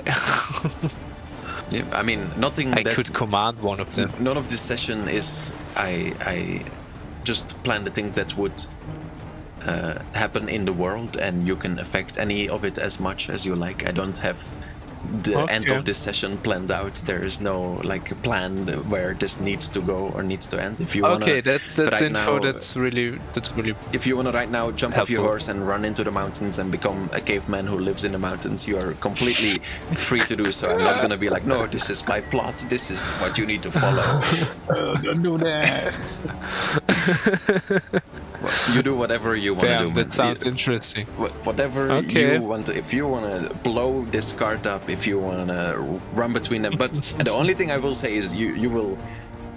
The same counts for the other way around, as in that it's not because you're the main character that you can't die. If you will stab this guard, you will be attacked. There will be more of them than there are you. Your character would know that it's probably a bad idea because you don't want to die as a person. But if you think you can convince your character that it is a good idea, you can do whatever you want. It is totally your prerogative. But I will say you can die as much as you can live, as much as you can do whatever you want. Okay, now I get it. Yeah. Okay, so They already asked me, right? I can't just go now. They ask you. I mean, you near the cart, and they will kind of slow down a little bit. Still, I mean, riding fast, staying next to the cart, but the cart goes a lot slower than you. And they will just, right next to you and ask you what you're doing here in the middle of the night. Like, as I said. Yeah, I'll tell them I was told to tell you, or to tell the guards or the carriage to abort the mission. Yeah, and now you can roll me a deception check for that. Perfect. Don't disappoint. No. Oh no. I mean, we have our orders directly from the Emperor himself, and I mean, I can show you the letter, and if anything happened, do you have a letter from him? Wait a minute. I'll just check my spells. Maybe I can conjure something. Spells. Would it be... I think I've got minor illusion. What's minor illusion again? If you Sound, click on image, it object will... within range. If you click on it, it will send it. Maybe you can. I don't know if it's something that you can do now, but you could like look at how do I say this? At the fact that the capital is now on flames, and maybe you can use that as a distraction. Maybe you can use that like, oh look, things have changed. I've just noticed I have the spell Disguise Self. I could have disguised as the Emperor and or something like that. Or can I? You can't change your body type? No, I don't have to. Yeah, you could. Damn. You could. I could have done that, but I think doing that right now in front of them might be a bit... Yeah, if you look at your spells, if you look at your spells, it will say like components, and then it will say S, M, or V. That is somatic, material, or somatic, material, or verbal. So somatic is using your arms to cast the spell. Material is you need something, and verbal is of course speaking to do it. So if any of your spells, for example, minor illusion as well, let me look at it. Minor illusion requires somatic and material. So like if when you're casting the spell, you need to like chant something or say something to like create this illusion. So people will usually notice that you're casting a spell. Which is okay. Disguise Self is also verbal and somatic, and it would last an hour. I think that would have been a better plan. Also, another important thing to know is casting it. Not everyone is a spellcaster, so if you start casting a spell in front of someone who is not a spellcaster, they will usually assume that you are attacking them because they do not they can tell the difference between a fireball or a minor illusion. They just hear you chanting something at them, and probably they will attack you on sight if you do. Just saying that to be sure. I see. No, what I was thinking of was like preparing myself to disguise myself beforehand and then approaching them, but I can't reverse time, can I? No, you can't. You're thinking about all these good ideas that you could have had during Dindosh's prologue, but no, it's too late now. You think of it as he asks you again. Do you have a paper or? No, it was a document. No, it was a hot decision. We were attacked. Came to me in a dream. What? I mean, no, nothing. I'm just joking. I mean, I'm sorry, like, unless you have something that shows an immediate proof. I mean, I wouldn't dare doubt your judgment, sir. But I mean, you know how these things work. We can't. It was a dire situation. There was there was an action required. There was no time to prepare a letter, to have something authorized or whatever, you know what I mean. The capital is being attacked. The other capital too. The carriage wouldn't be safe there. Well, isn't it even less safe if we bring it back to the capital? I mean, I saw it. It was on fire. I don't think it's good to bring it back there now. The plan is to stop in between at Falcor, I guess. Falcore. I mean, we can do that. It's probably 3 more days until... Well, actually, we weren't planning to go through Falcor, although I'm not sure if I should be saying these things to you, but well, we can wait at Marbuk and wait for a message from the Emperor. I'm sure Torvik, he will scream to someone at front, "Come here for a second," and one of the other Dragonborn will kind of slow down next to the cart. "This man, he says we need to turn back, but I mean, we need to at least keep going until this is resolved. Could you go back with him and make sure you can get a letter from the Emperor or something like that to know what our orders are? I mean, he is right that it doesn't seem like this is going as planned since the capital went up in flames, and I mean, I would never expect someone like him to have any bad intentions, right?"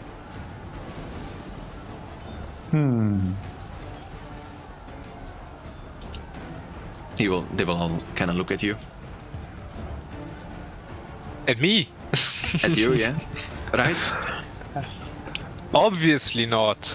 Why would I have bad intentions? Oh yeah, yes, of course. Yes, understood, sir. Well, you can take Torvik here with you, and we will wait for you at Marbuk. Does that sound okay? Sounds good to me. No, I don't know, honestly. No, it's a dire situation. We need to. Yeah, I don't know. This doesn't make sense to me right now in my head. Well, you will stand there, a little bit of confusion as they will leave Torvik with you and continue riding on. I mean, you can keep following them if you want it. But what do you do in your confusion? Do you like keep walking around them, or do you turn back along with Torvik? They're all kind of... No, it's alright. Okay, so Torvik's another Dragonborn, right? Yeah. He's another guard. Yeah, the carriage will drive or will carry on to Marduk and will halt there and wait for us again. So in the meantime, I'll just ask Torvik what exactly the intentions were. Like, since we are alone now, I feel much more safer to just talk to him. Like, also I wasn't expecting the guards to be so insecure about the situation. I thought they were just strictly following their commands, but it worked out in a way. I mean, the task was to stop the carriage, and since it's halting in Marduk, I'll have more time. Okay. Well, say again, what do you ask him? Yeah, I'll ask him,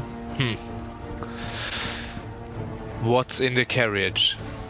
Like, that's the basic thing, or the strict thing I want to ask, but somehow formulated that it doesn't. No, I'll just ask it in that way. I just ask, or I'll use a spell. Wait a minute. What do you want to do? Because I have the command spell. Yeah. Let me think. Let me watch my spells again. If you want, we can take a little Command. break here as well. We've been going for about an hour now. If you want to think about it, or we can keep going. No, It's up I to you. have fun. I'm having fun. So, one word command to a creature you can see within range. Yes, sir. that's not helpful at all. Okay, I'll just ask him what I told you. What do you, Like literally, what's in the carriage? so like you're What's riding in the together. carriage anyway? It's in the middle of the night. The rain is falling down, and you're kind of in silence, going through the rain, and then out of nowhere you ask him, "What's in the carriage?" No, I'll start the conversation anyways. It's like, so how did you get here? just Are you? following my duties, sir. Okay, do you know what's in the carriage? No, sir. Shouldn't you know that? We have strict,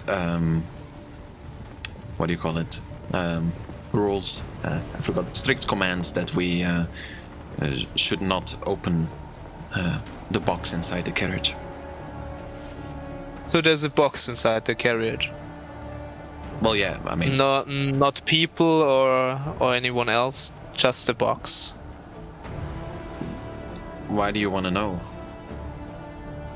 Because I was expecting, because I was told there was someone in the carriage. Make me another deception check, because Perfect. it's a bit of a. No! Stop it! Yeah, he will kind of like look at you, and he's gonna kind of like slow his horse down a little bit. You are surely asking a lot of questions about something that you say you know so much more about than us. No, I was just told those things. You know? Well, you tell us that you have a command directly from the Emperor, yet you're asking me what is inside the carriage and how many people are escorting it. I would assume that the Emperor had given you this information. You will see his hand will kind of hang slowly, calmly next to his the sword hanging on his side. Not in a very threatening way, but just being ready in case something might happen. Look, I was told the carriage contains a box, and there are people that needed to be transported safely to the capital city. That's all I was told, and I was told that it's not safe in the other capital city, so we need to abort the mission. That's all I was told. You were told And there's a box inside the carriage, yet you just asked me what's inside the carriage and were surprised to hear there is a box inside the carriage. no. Idiot. He will turn around and run as fast as he can backwards. Can you roll me initiative at this point? Initiative is Where's initiative? the big Int. button next to your armor class. No, Sure.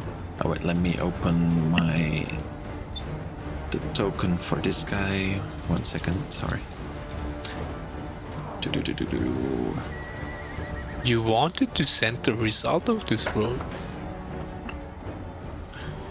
I'm sorry, my internet is kind of slow. I'm trying to open his character sheet. Come on, D&D Beyond.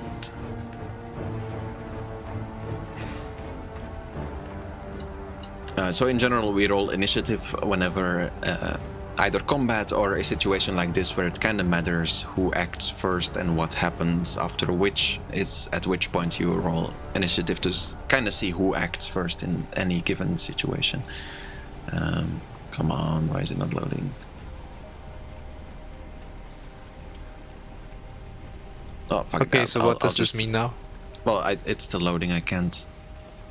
Oh, okay. I'm sorry. My internet It's is being alright. weird.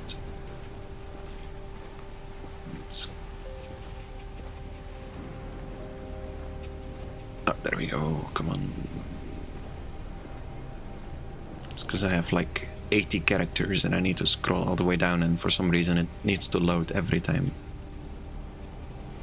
Sounds fun. Mm-hmm.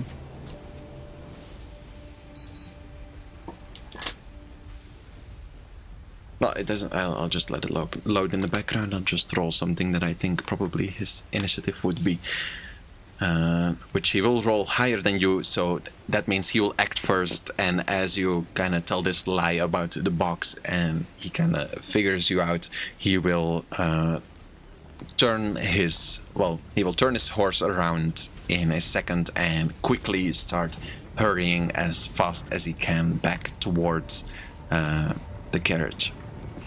What do you want to do as this happens? I'll cast command. Okay. Like, are we already in battle, or what exactly is this?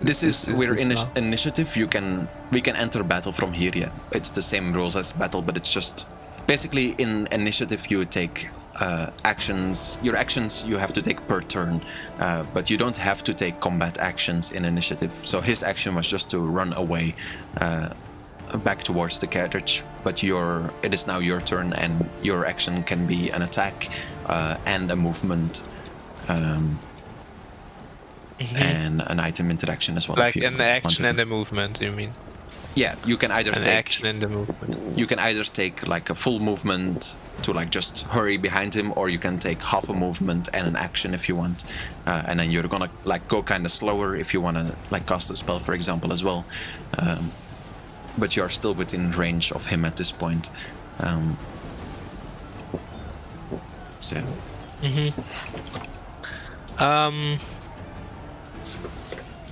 Okay, so I'm still thinking of command.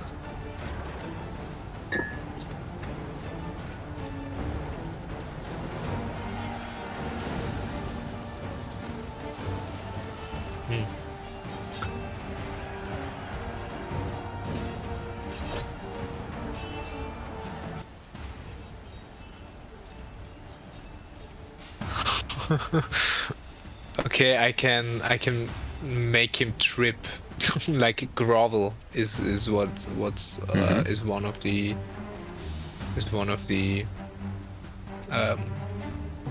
possible or I don't know example commands. Yeah, can you press if you press on the spell, it will send the text in the Roll20, and then I can look at it as well.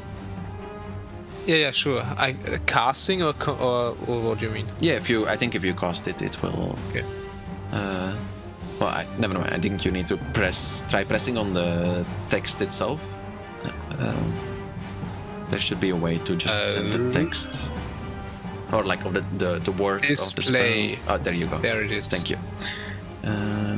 Speak in one word command to a creature you can see within range. That it is wisdom saving throw, or follow the command. I mean, I want him to run in the opposite direction, so to say, or like, I don't know. Well, what do you want to say? Yeah, that's the thing. It's an important distinction. Okay, wait. I've got a total different idea. I want to disguise myself. Oh, that's fine too, yeah. Yeah, sure. And I don't know. I'm thinking it would be really weird or awkward to disguise myself as the Emperor and not be guarded. Just the Like Emperor just randomly being there. in like normal clothing. Just chilling in the middle of the night. Disguising myself. Look, I can. Oh, you can show you too. change I your can clothing. also change my clothing. Okay, yeah, okay. for 1 hour. Since he's not looking at me, right? He's running away right now. Yeah. He wouldn't even notice. Well, yeah, I guess. I'm just doing it. There is okay. Yeah. Tell me. No, I was just gonna say people have a general knowledge that magic exists. People might not know every spell, which doesn't mean that this won't work. I'm just saying. Yeah. I'm sure. I know. Yeah. Would be weird if not. Yeah. So you cast it? I cast it, but I still.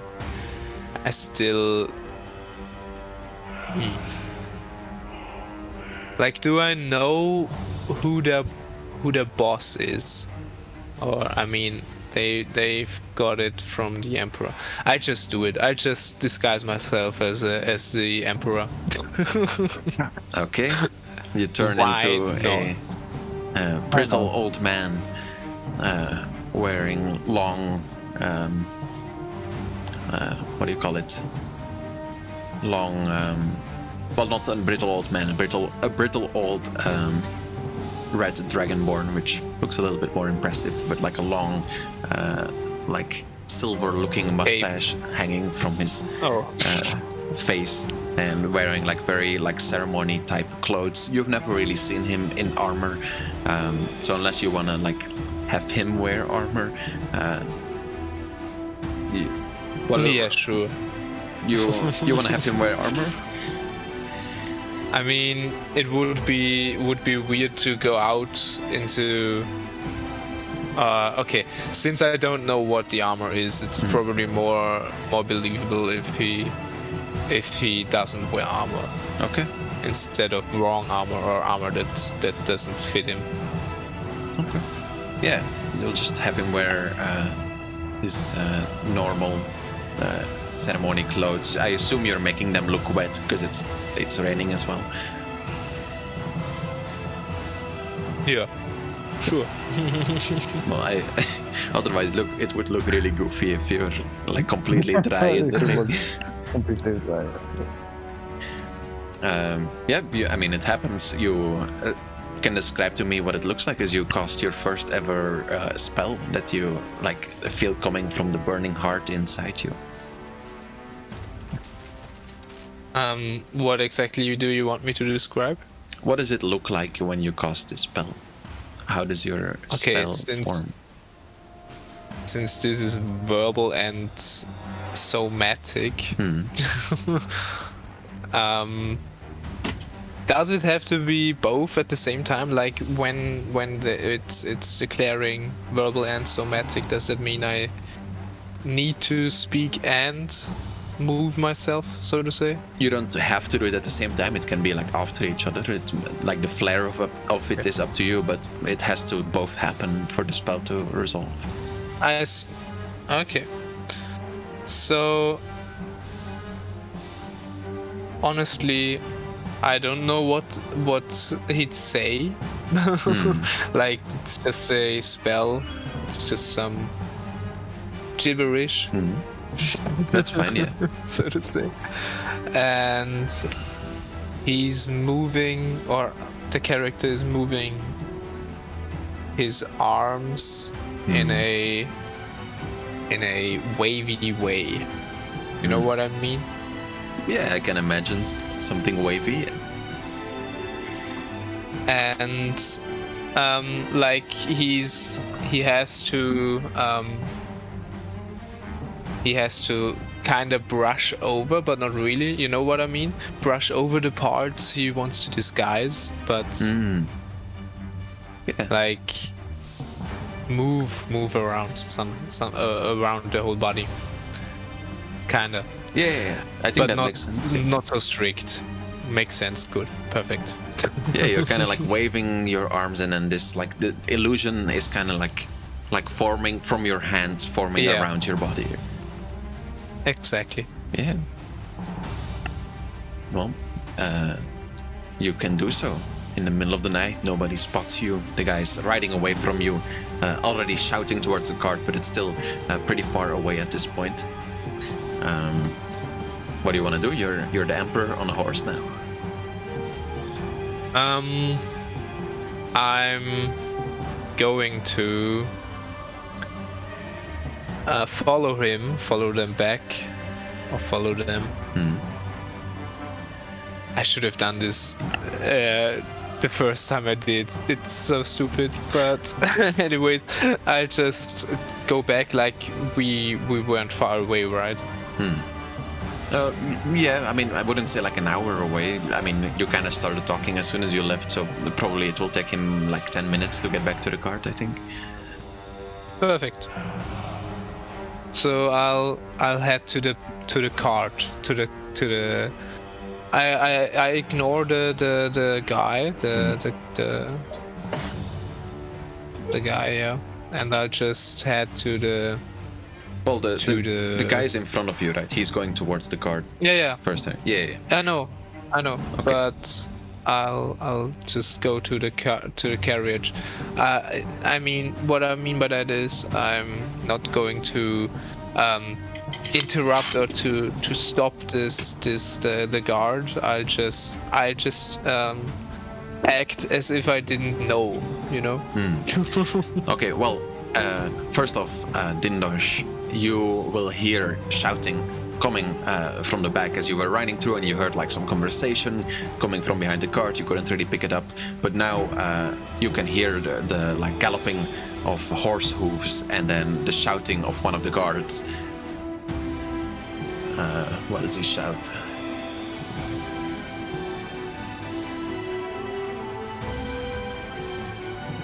The man we saw, he was a traitor. Okay.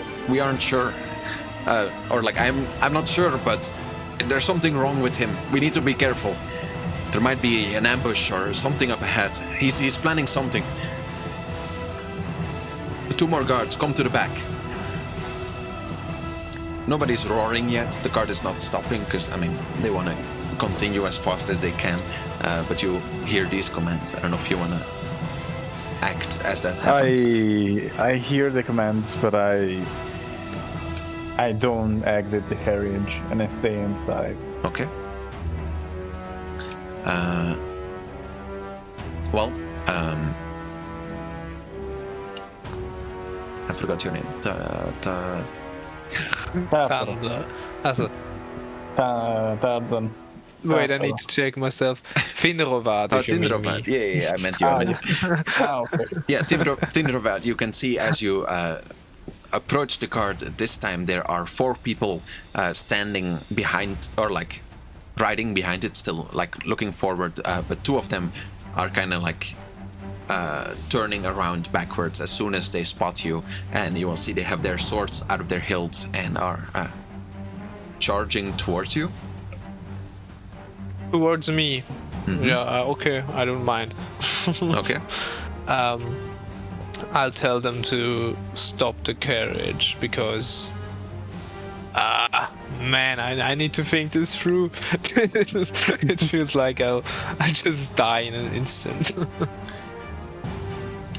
Well, they're charging at you at this point. There isn't much time to think. So, what are you gonna say as they approach? They're expecting you to be the same you from before, because that's the guy that was chasing them, and you're also a red dragonborn at this point. You're kind of hoping that they will recognize you before they slay their swords, but they're not close enough at this point. Quick question. Yeah. Does the Emperor have any kind of magic powers anyways? Like, is he prone to be known for anything, you know? He's a pretty like secluded guy, as in like his personal life or history. I mean, he has like many like legends and stories about him, how he like won this battle like single-handedly, but like when you looked at him, he looked kind of like small and like as if he's never really fought anyone in his life. So like he doesn't, you definitely haven't seen him fight or anything like that, but you would know of legends of him fighting, if that might help. If you want to hear a legend. I was... No, it's alright. I was just thinking of anything that seemed plausible, like I've got something. I think the Hellish Rebuke was it? No. Something where I was screaming. That's what it was. I don't know how to pronounce that. Yeah. Like I can boom my voice so they clearly hear me and are frightened by me or anything. Like I was thinking of that, and if that was anything the Emperor usually would do. So to say, to make notice of himself. Oh no, he's definitely like the type of guy that like waits for everyone to be silent. Like he's not gonna shout over people. That's like peasant or like lower people's jobs to shout, and then he just needs to stand there and everyone needs to bow to him and be silent whenever he talks in like a low, like steady voice. I see. Yeah. So I'll approach them, I'll become slower, and I'll act as if it's natural to tell me, or I'll ask for his status update or anything. You know what I mean? In the kind of way of Okay, now you're confusing me. They're rolling a perception, so they're charging at you, and they do recognize that you are a different person and don't like try to slay you down on sight, and they do slow down. Perfect. As soon as they notice you're someone else, and quickly one of them will recognize you have the appearance of the Emperor, and will say, or will shout out, "Your Majesty!" What? And he will just be kind of too stumped to speak, looking at you in shock as you are just this fragile man on this big horse riding through the rain in the middle of the night. Okay, so what I'll say is something in the way of, or in the kind of, I was expecting my inferior, or my what do I say, my... Yeah, it's fine. I know what you mean. Yeah, perfect. Yeah. Like I'll talk myself like Finrovat. I'll talk Finrovat down in a way that the Emperor probably usually does, since he's the look down at, and I'll say something in the kind of let me think. I was expecting him to fail this, or to not complete his task, so I'll have to put up myself. You rode all the way from the capital, Your Majesty. We're so sorry. And one of them will turn around and shout back towards the cart. At which point, Dindosh, you will notice that the cart has come to a gentle stop. Yeah, I was expecting, the situation is quite dire. It's not safe in both capitals. Understood. Should we return?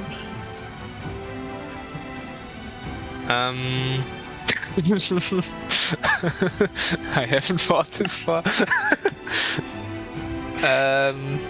Should they return to meet the real Emperor? No, obviously not. They we will stop in Marduk. We should, we will stop in Marduk. Which is, and there we will find shelter until the situation is less dire. Oh, very well, sire. Of course, you can be inside the carriage if you want. You don't need to be out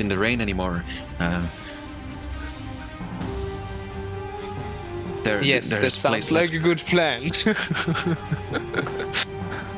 Sound like a perfect. At which point, 1 second, let me read this. You can seem 1 foot taller and taller than you. You can change your body type, form. Change this for But the hold of the physical. Your, I guess that your illusion will last only an hour. Exactly. That's what I'm thinking. Well, before that, the soldier will get off his horse and start reaching out towards you to get you off the horse, since you're an old man. I'll just I'll simultaneously get off the horse while he's doing that, so he doesn't have to. Well, he will still try to help you. I'll tell him back off in the way of don't you trust your emperor in getting off the horse by himself? Yeah, make me a no. make me an intimidation No. check. Intimidation? No, I didn't mean to intimidate him. Oh, I'm you're just, not. Oh, I guess persuasion. I'll chuckle it off. Persuasion is maybe better. Sure, I'll see where my stats went or those things went. Bottom abilities, yeah. So you said persuasion. Yeah, it's kind of like to see how well you can speak as an emperor. Because also, I'm pretty sure your voice is not that of the emperor. It's just your body that is disguised. Yeah, so your voice is still the same voice that you had before. Perfect. Which it is raining, it's the middle of the night. I mean, people aren't paying that much attention, but I mean, it's kind of how well you can pull it off. 12 is good enough. I mean, you're the emperor. He doesn't question. Maybe you have a cough or something. He just kind of backs off and says, yes, of course, sir. We will get you ready right away. Get you in there right away. And I start... or they will kind of like line up and salute you and make like a little archway for you to walk into the carriage. Perfect. So, tell me when I'm in the carriage. Yeah, 1 second. I need to look something up real quick.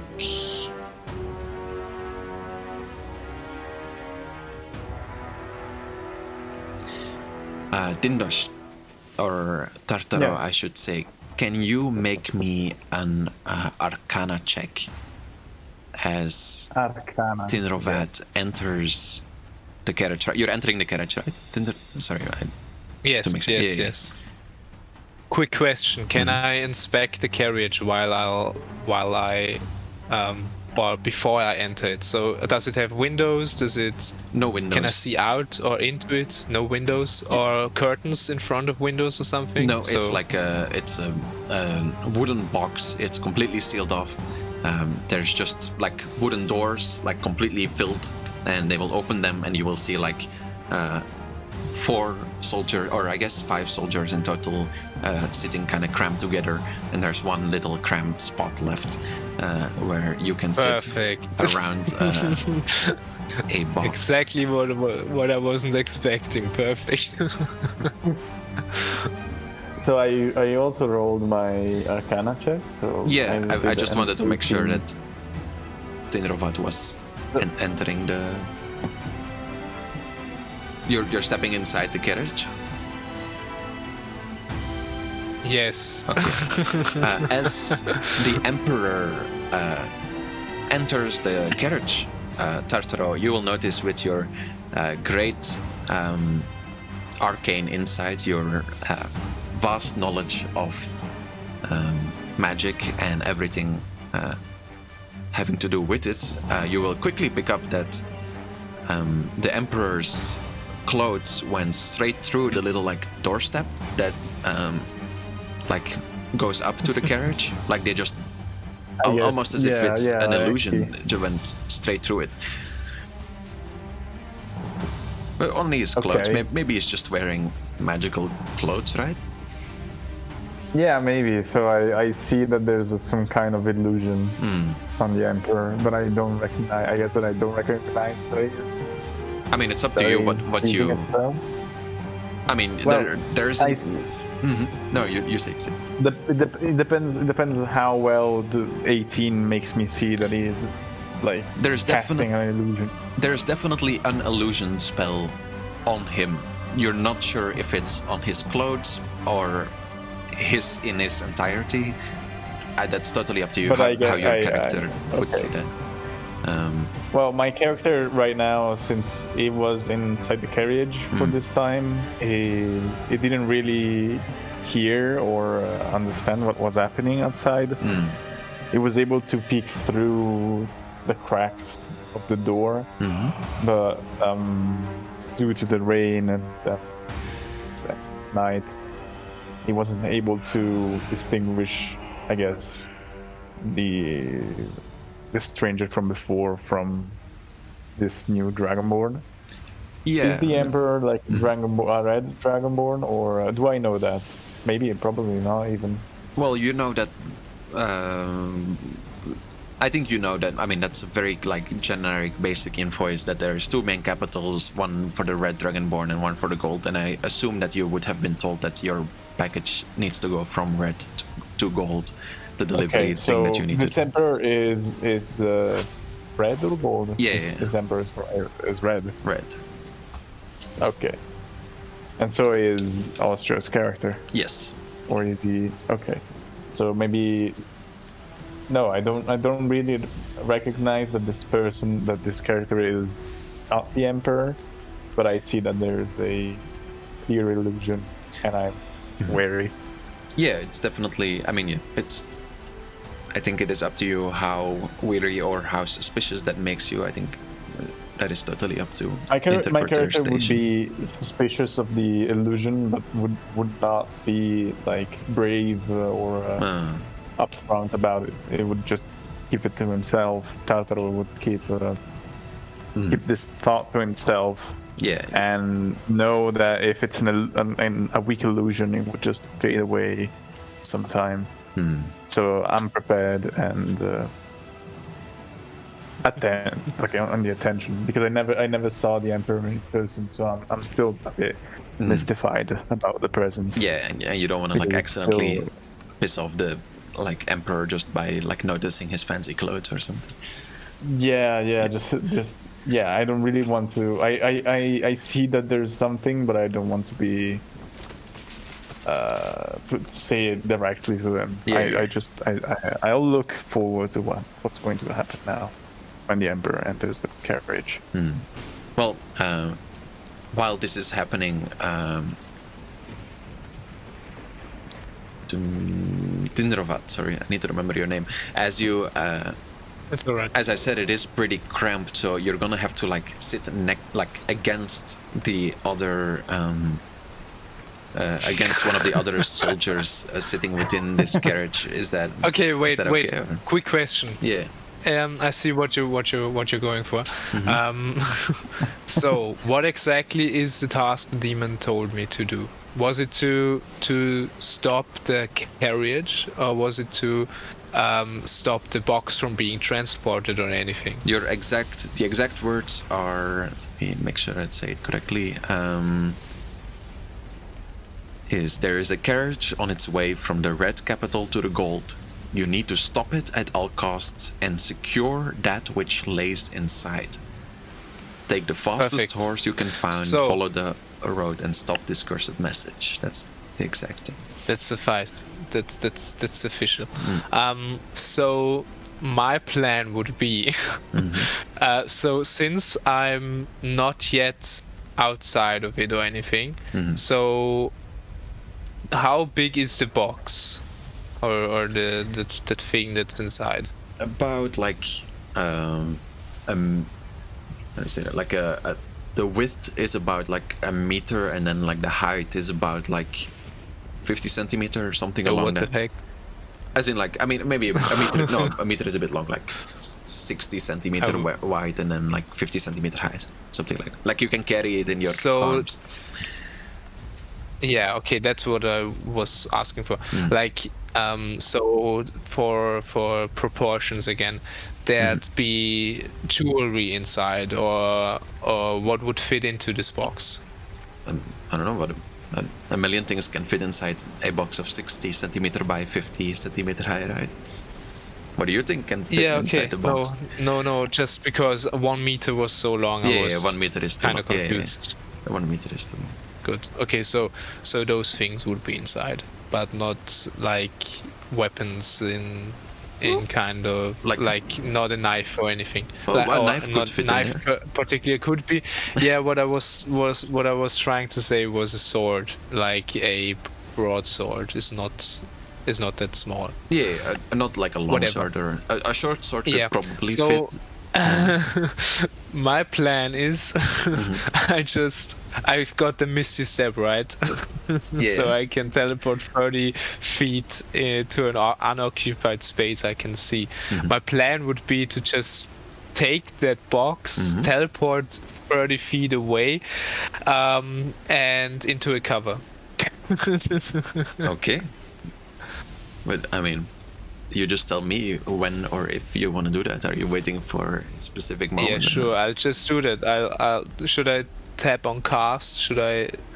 Well, so I'll display it. Well, first off, you will have to make initiative to, because you're doing an action, right? You're jumping forwards towards the box and then casting a spell, which is a total of like at least a full action.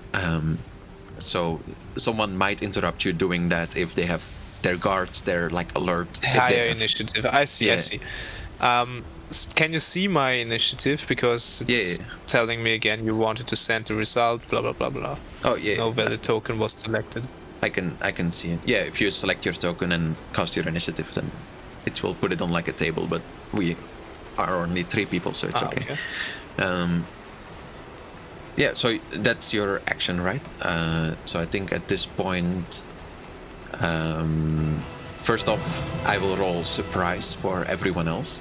So there is a total of 5 other people in the cart, that is including Dindosh. So how this works is, Dindosh, can you roll me a perception check to see if you're like looking at the right thing, to see if you saw this coming at all, or to see if you're surprised, basically you can't act at the same time as he is acting. Damn. Yeah, you're Damn, why do I roll so high? you're paying attention. Stop it. And then Yeah, I might be paying attention because of my arcana, like the thing that. Yeah. Oh no, makes wait. sense. You rolled persuasion or perception. Yeah, I'm dumb. I rolled perception. No.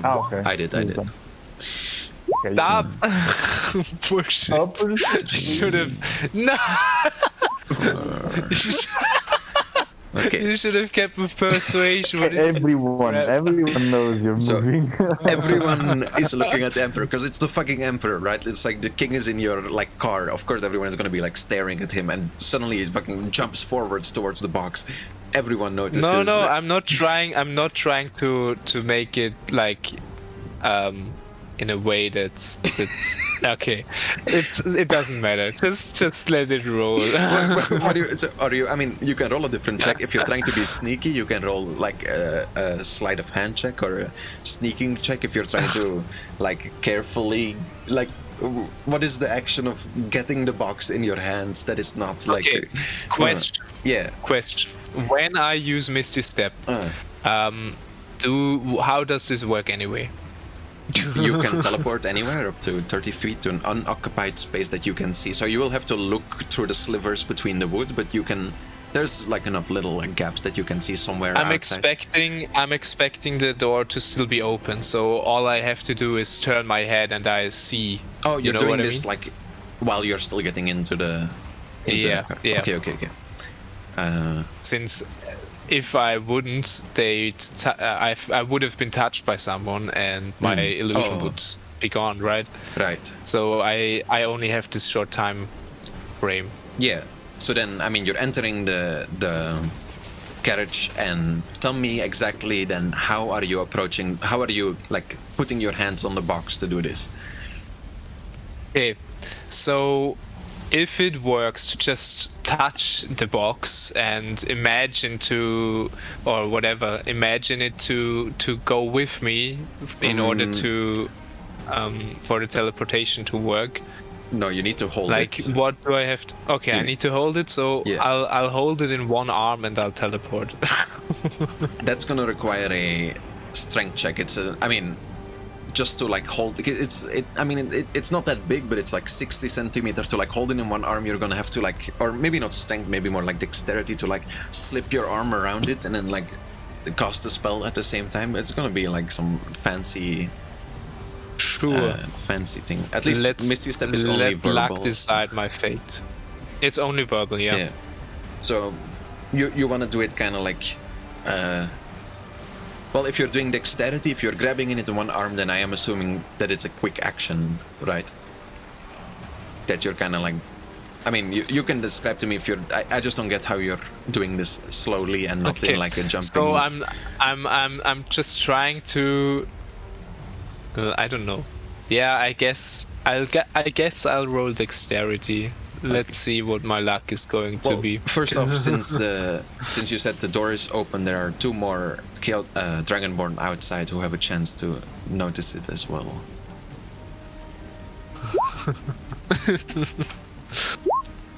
Okay. So one might be surprised. Yeah, one of them is surprised. He isn't paying attention, but 5 other ones are looking at you. And at this point, I mean, your initiative is really high, so all they really have to, I mean, and your initiative is a dexterity check anyway. Perfect. So we will let's just let it at that. Well, we will make one. Actually, we will make one separate check to see if you can get a good enough grip on it to like, because you are trying to do this fancy maneuver and you're saying the spell at the same time. That's good enough. We will take the same number. That's okay. Okay. So yeah, you can grab it in your arms, and technically speaking, if there are no other people around, if you're not interrupted, you will successfully do this. However, there are, including Din. Well, I guess we'll start with Tartaro.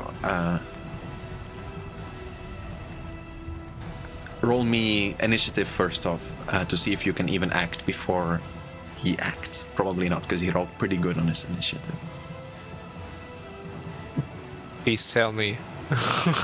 No. I have initiative. No, you're like, because I am kind of a wimp, so I see it and I was like, holy shit, maybe some of these guys will do it. Holy shit, am I high right now or what's happening? It's the humidity, it's the like late in the evening, you're like, oh, he's gone, I guess. What is good, bro? I was on a boat for 3 days. I don't know what's happening. Okay, so These are people around me just doing weird stuff.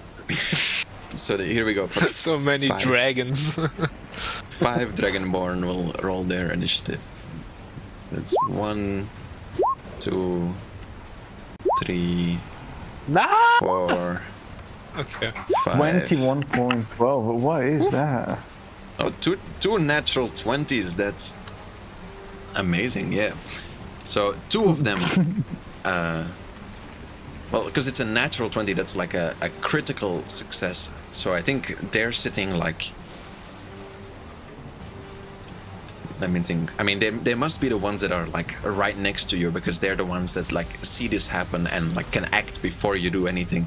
So I think as you are going to reach for the box, 2 guards will just try to grab your arm and like get you back away from it. Now the thing is that once you can still decide if you want to complete your Misty Step, because you're casting it at this point. You're in the middle of completing your spell, I assume, because you're like you have to finish your spell by the time you grab the box. So you're in the middle of your words to cast the spell, and then you feel an arm grab yours, and then another arm grab your other arm. Are you gonna try? I think. Well, you can. There's some things you can do. For example, you could try to break out, but then you would have to win a strength check against 2 trained guards, which is gonna be hard because it's 2 people at the same time. otherwise, you can resolve your spell and just Misty Step anyway, and then we will go from there. Leave the box or what? Or yeah, and you're not holding the box yet at this point because they grabbed you before you could get to the box. My master plan was. Also, when they grab you, they do go through your clothes as well, so they do immediately notice that you have some sort of illusion around you as well. Yeah. Okay. So, So you have split seconds. Yeah. Basically, you're casting a spell. Are you finishing I'll your cast spell? Misty Step. Okay. I'll finish it. So do I have to cast it since I only have 2 available? Yeah, you need to. I'll press on cast. Perfect. Is it okay? I don't know. I mean, if it says it took a spell slot for you. Yeah. Yeah. It took a spell slot now. Okay, perfect. Where do you wanna teleport to? 30 feet away from the cart. In a bush, I see. Behind a bush. Or, behind a bush. Okay. So I'm in cover. And hidden. And Misty Step also, I don't know, briefly surrounded by silvery mist. So I don't there's know like a what puff of exactly. smoke behind the shrubbery over there. Yeah, not where I teleport to, but Yeah. where I was. Yeah, I guess people are a little bit confused. Well, as this happens, I think we will continue the initiative from there. So that resolves. So the people, what happens is you walk into the cart, you see this box, you go to grab it, you get grabbed by 2 guards at the same time. You Misty Step anyway. Tindosh, what you see is like just this man disappear in a puff of smoke right after you saw him like clip through a part of the cart that he was stepping onto, at which point you aren't surprised because you rolled a good perception, so even though you rolled a 1, your initiative will still resolve, like you're just lost in the turn order, but you can still act because the other guards were just trying to grab. So what was your action as well, what is your action, because you can change your action as he disappears into a puff of smoke. So I've chosen a spell that I now saw that because I have dark vision as a spell. Okay. I don't know if that's something that I could use if it's because you said something about dark vision. So the natural ability of dark vision that like you just have isn't available, but if it's a spell you can cast it. Yeah. Okay, because I have the spell, and I guess that I can't use it on myself, or can I? Is it? Oh, so does it say it like under your spell list? Like, can you cast it, or does it say it like under your innate abilities it list? It says it's in my 2nd level spell. Level 2nd. Let display it so I can read it too. I'm interested. How do I display it? You press on it on the text, so you see on the name of it, so you see a sidebar, and then on the top right, display on VT or something. Ah, okay. Yeah.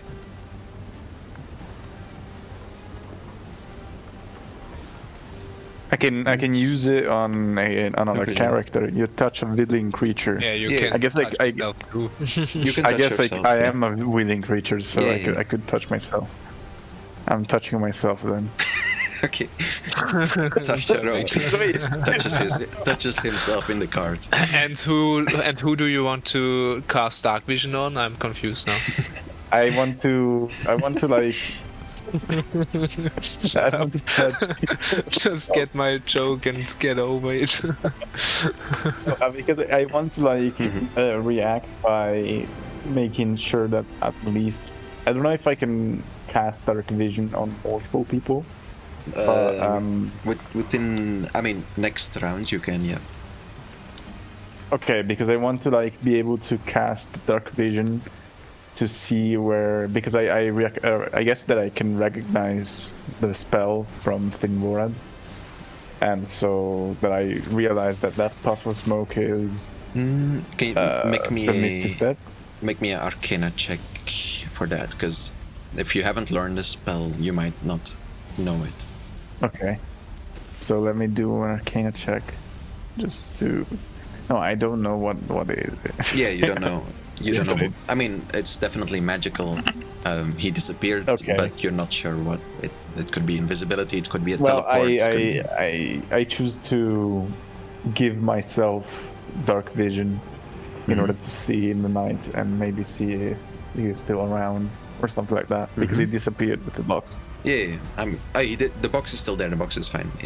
Oh, the box is still there. Yeah. So I use dark vision in order to look myself around, to look around myself Yeah.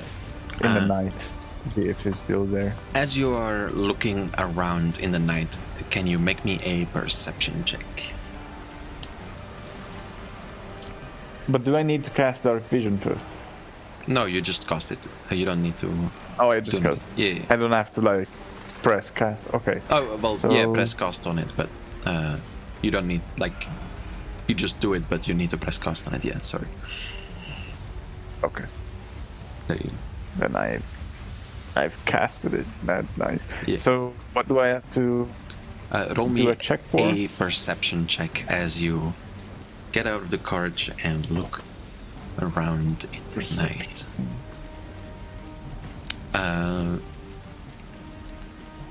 While this is happening, Tinrovat, what are you doing behind the bush? Are you trying to hide or are you running away? What do you do after your misty step? Yeah. Well.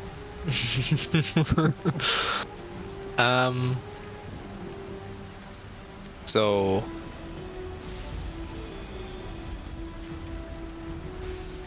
Okay, wait a minute. I think I'll since I'm still hidden, right? Nobody can see me at the moment. Yeah, I mean, you think. I mean, if you wanna sneak, you will have to roll a stealth check. If you wanna try to remain, if you wanna try to be hidden behind the bush, there is a chance that people will just see you outright because, well, you did teleport and I assume there was some kind of sound as you landed there, or there was some kind of like rustle in the bushes. Like you need to just roll a check to see how stealthy you are if you wanna try to be stealthy. Okay, I'll check it before I do anything. Okay. Or what? How does it work? Yeah, well, stealth check is a little bit weird.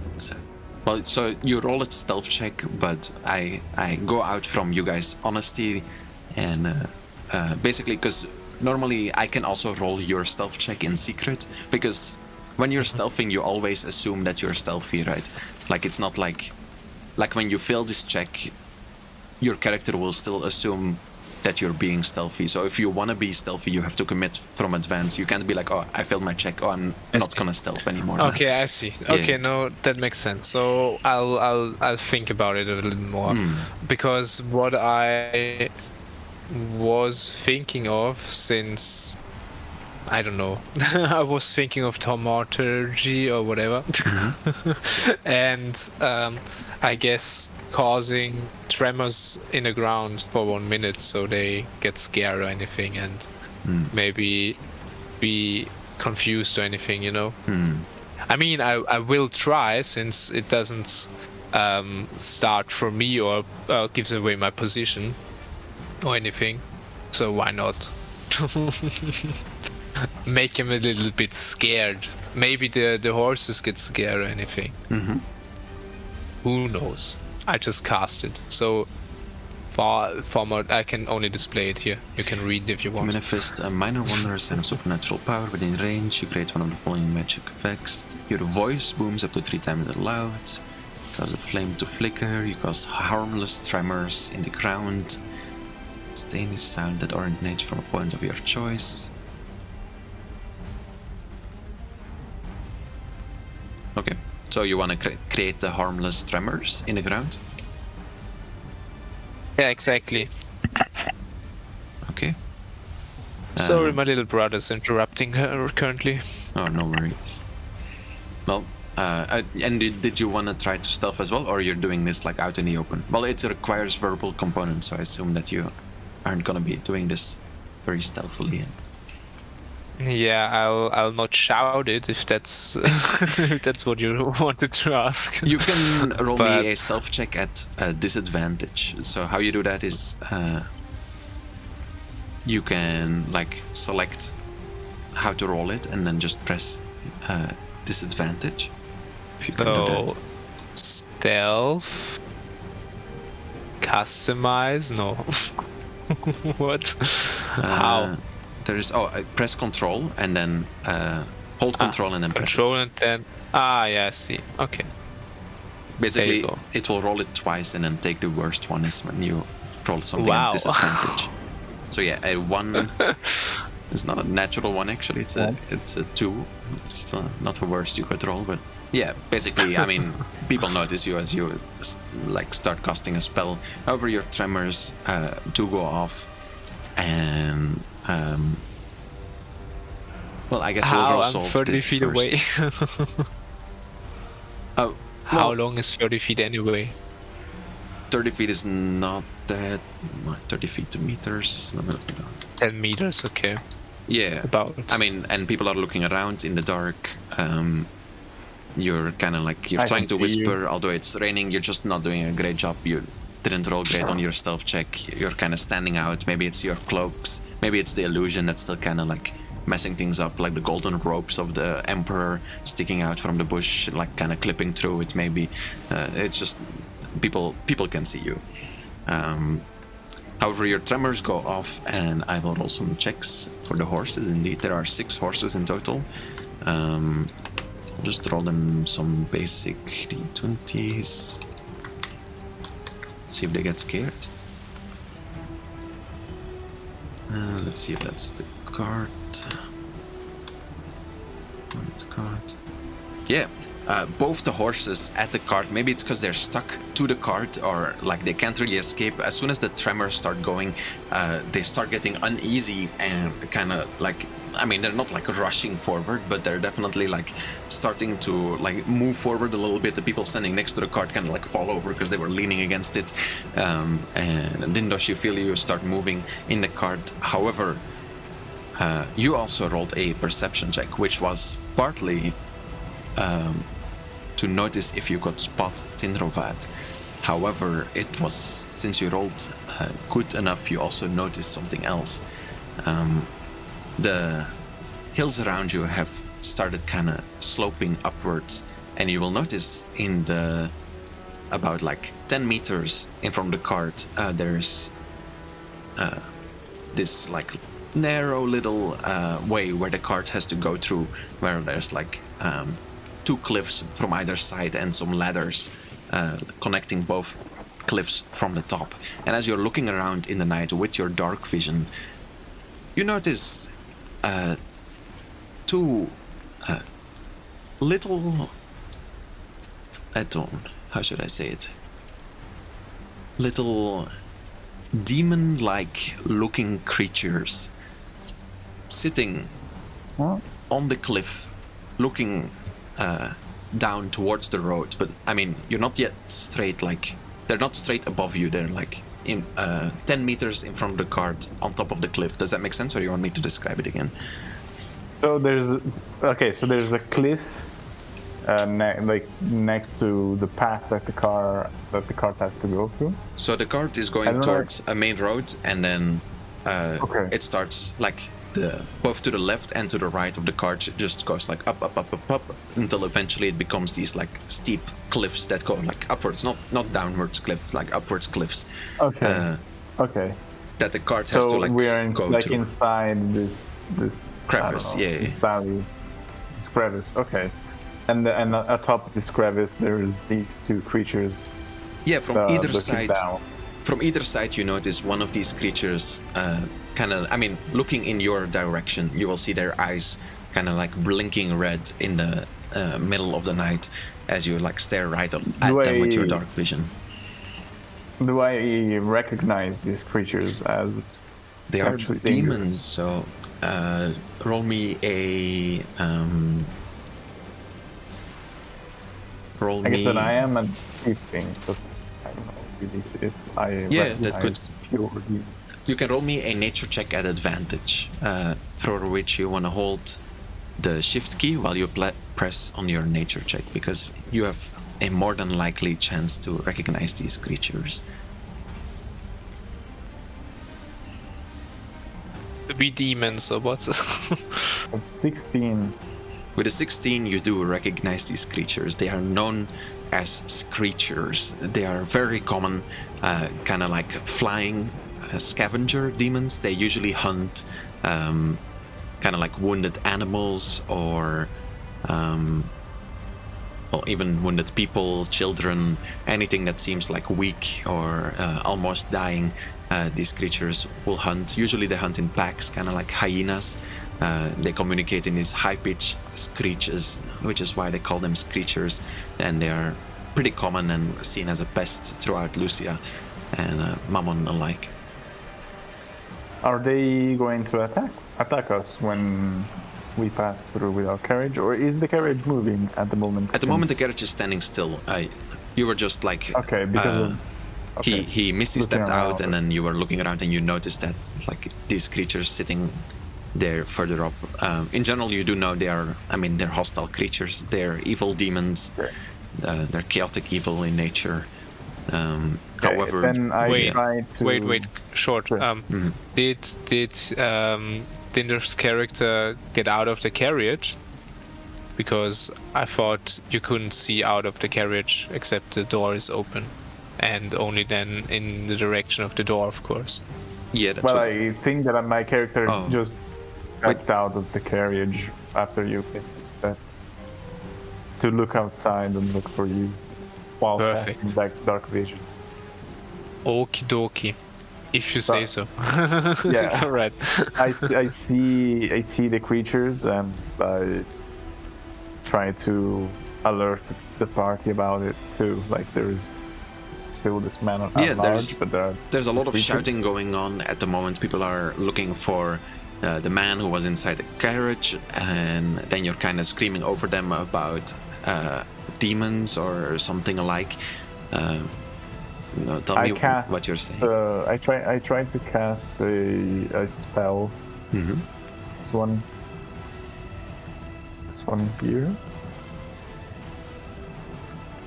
Create up to 4 torchlight lights within range, making them appear as torches, lanterns, or glowing orbs hovering near them. Okay.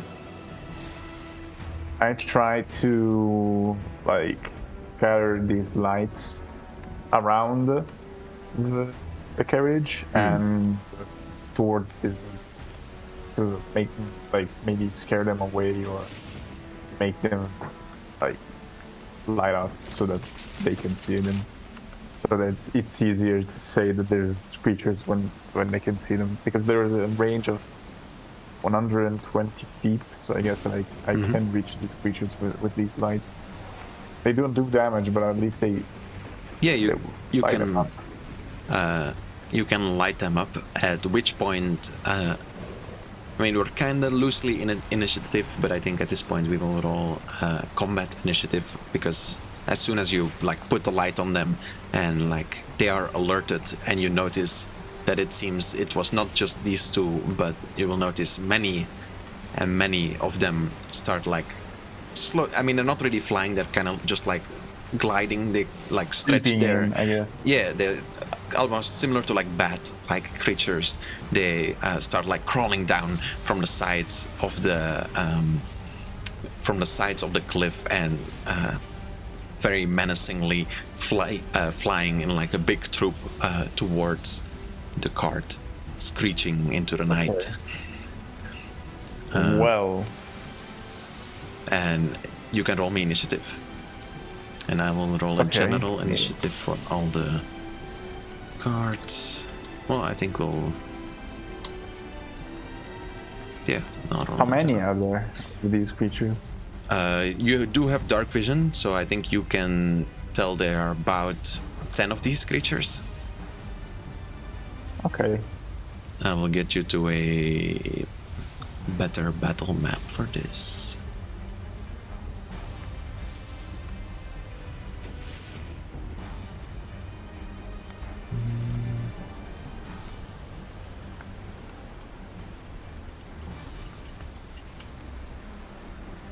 Actually, we can take a small break here. I need to prepare something for like 5 minutes, and then we can continue. So if you want to sure. go get a drink or go to the toilet or something. Just a quick reminder, I don't have too much time anymore, right? So Yeah, it's already max. past 6. Yeah. So Yeah. max would be 7, Yeah. but really max actually. Yep. Perfect. Okay, then I'll be back in 5 minutes. See you in 5 then, yep.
Okay. I am ready when you guys are.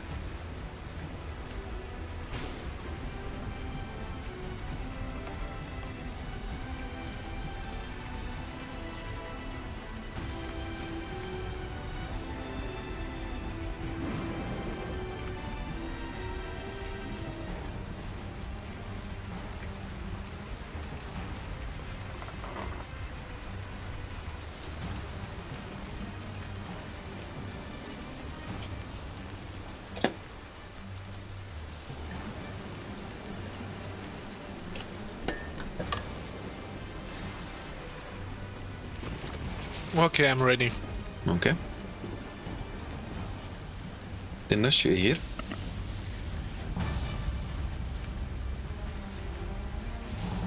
Not yet.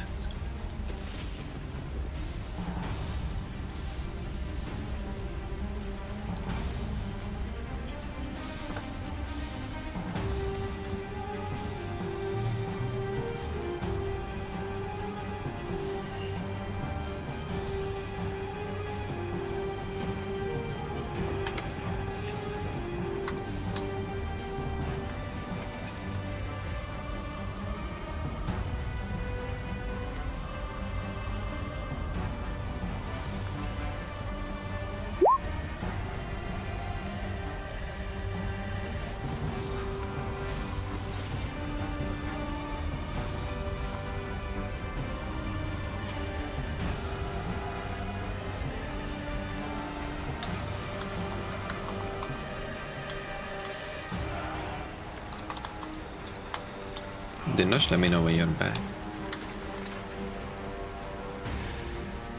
Not yet.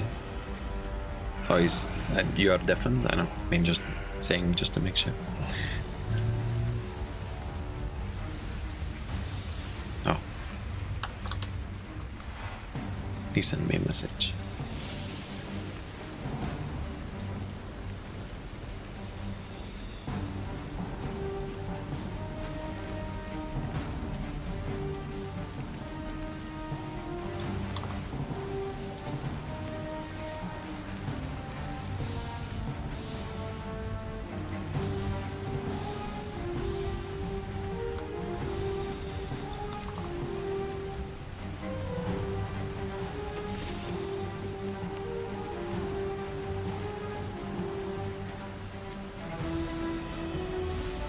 He told me to ping him when he's back, but he's not being pinged yet.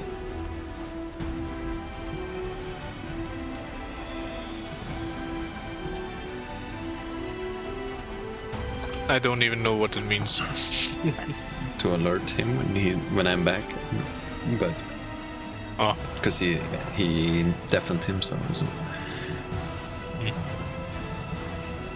I see. Here I am. There we go. There he is. Okay. The man. Oh. Then Tinrovat, can you roll me initiative as well? Mm-hmm. Yay. Damn. So you will be acting last. The bats or the creatures will go first, then the soldiers, then Tartaro, and then Tinrovat. Okay. So let me look at the movement. Fly 60 feet. So for combat, if you go to the left side of the screen, you will see a little measuring tool with which you can measure the distance on the map, which is accurate this time. Okay. You can move 30 feet and then make an attack, or you can move 60 feet and then that's your entire turn, basically. Like, if you move an extra 30 feet, it will use the action of using an attack as a movement instead. But first off, the horde of creatures will come flying down from the cliffs above, screeching through the rainy night.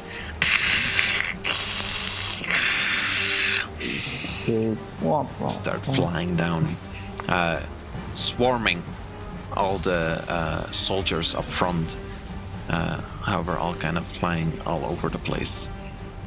They have a very high fly speed, so it's really hard to spot them in the night. Only you, Tartaro, having a bit of an easier time because you do have dark vision.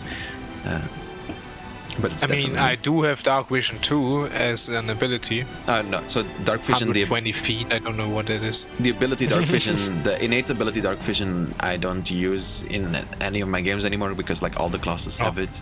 Okay. And like, because like his, I think tieflings have it natively as well. It's just like every demon class has dark vision. Just doesn't make sense because like then he wouldn't have any need for the spell anymore.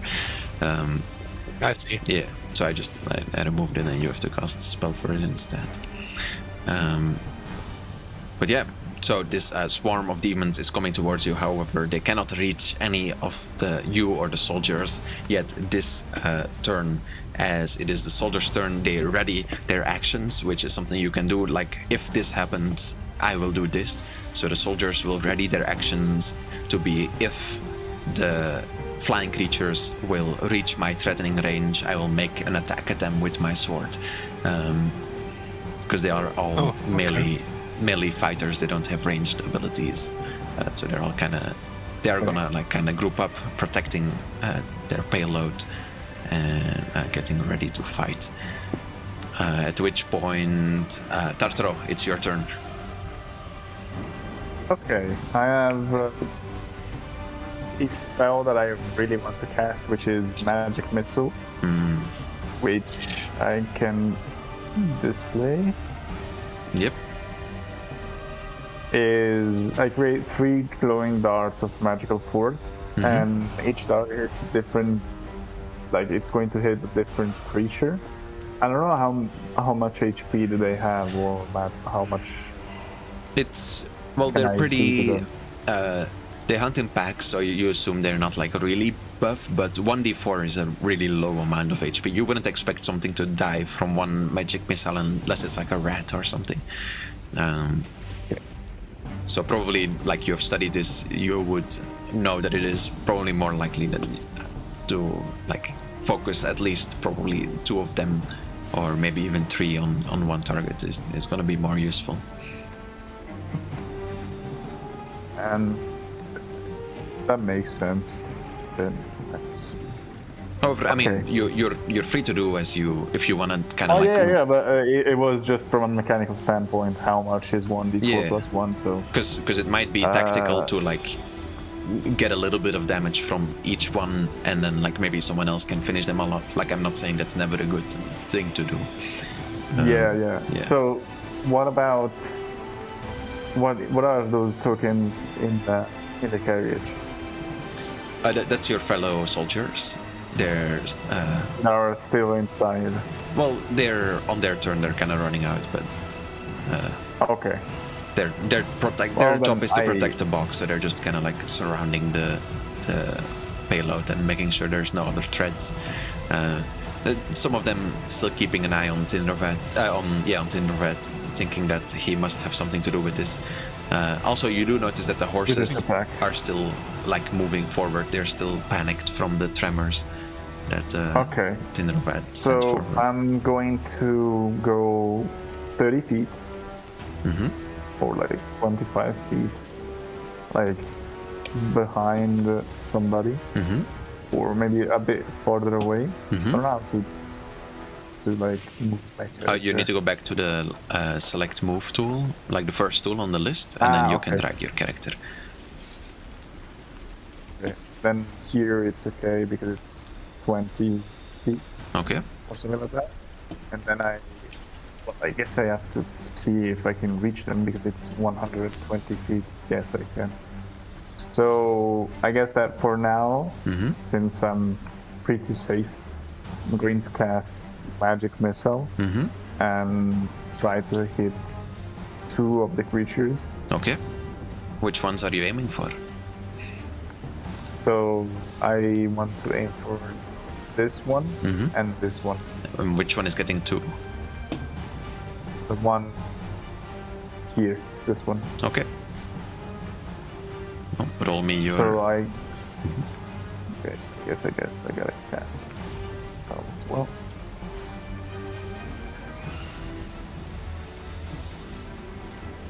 Do I have to cast it like 3 times? I think you're able to. If you press on it, it should cast all 3 of them at once. Unless you do need to cast it 3 times, that would be weird, but. Maybe you do. Wait, maybe if I. Yeah, okay, maybe I have to like. Yeah, it's fine. Do 1. You can just do it 3 times. That's good damage.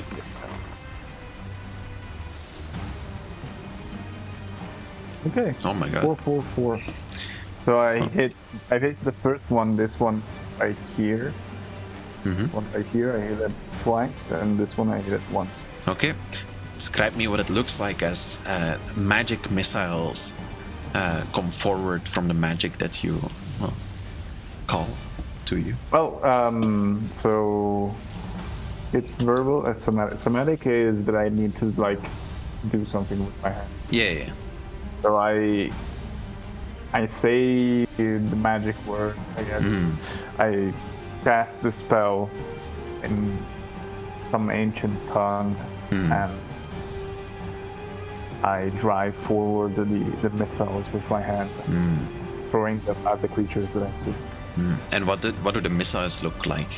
What color are they? What is their appearance as they soar through the sky? Well, they soar through the sky in a pale red, like casting pale red, like light around them. They're not fire, but they look fiery. That's what I'm trying to say. Yeah. It still comes from a demonic source, so it's. Is there anything in your body that kind of like glows up or changes as you're casting spells?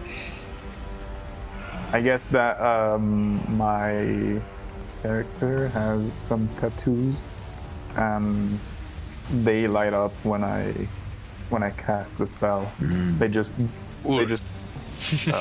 dim up as I cast the spell. It's nothing too flashy, but it's something that always happens. With So your avatar. Yeah, something like along those lines. Yeah, awesome. So yeah.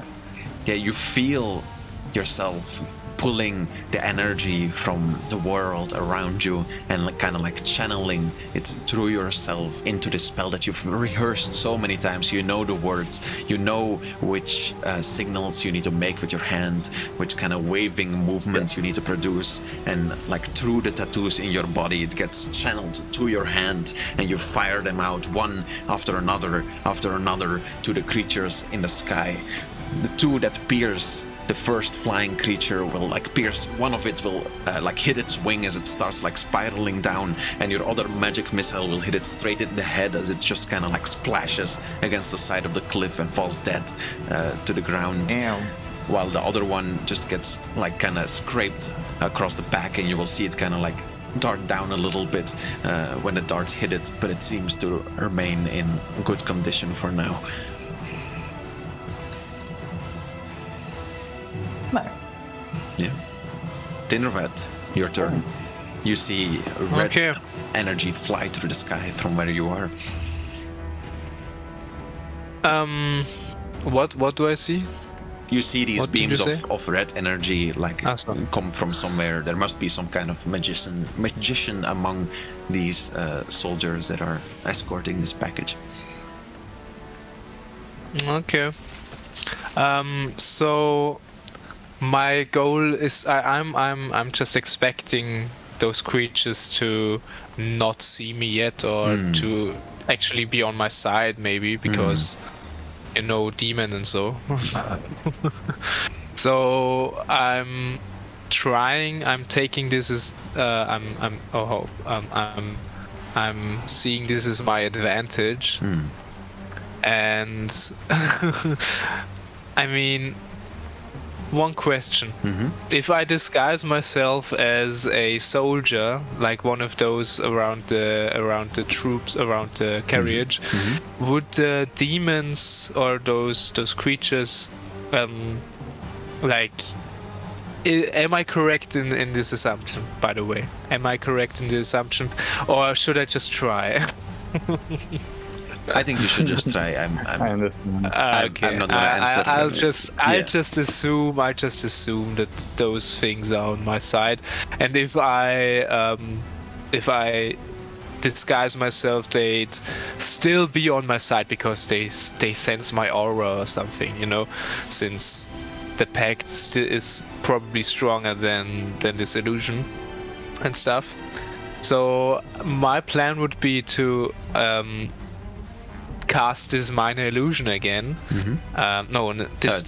Disguise myself, like this one. Change into one of the guards, making myself look like those, having the same weapons and stuff, wielding the same weapons, and the armor, of course, and because my mission is still to retrieve this stupid box, I'll kinda, I don't know, I'll make it seem like I'd like going backwards towards the thing. Like if I go straight to it, it would seem weird, wouldn't it? Like I'd go here. That makes sense. Kind of like, kind of like running backwards. away. Yeah. Yeah. Yeah, I think that makes sense. So that makes sense, right? Yeah. I'm gonna give a perception check to both of the people standing next to the car, because they might just have been looking in your direction as all of this is happening.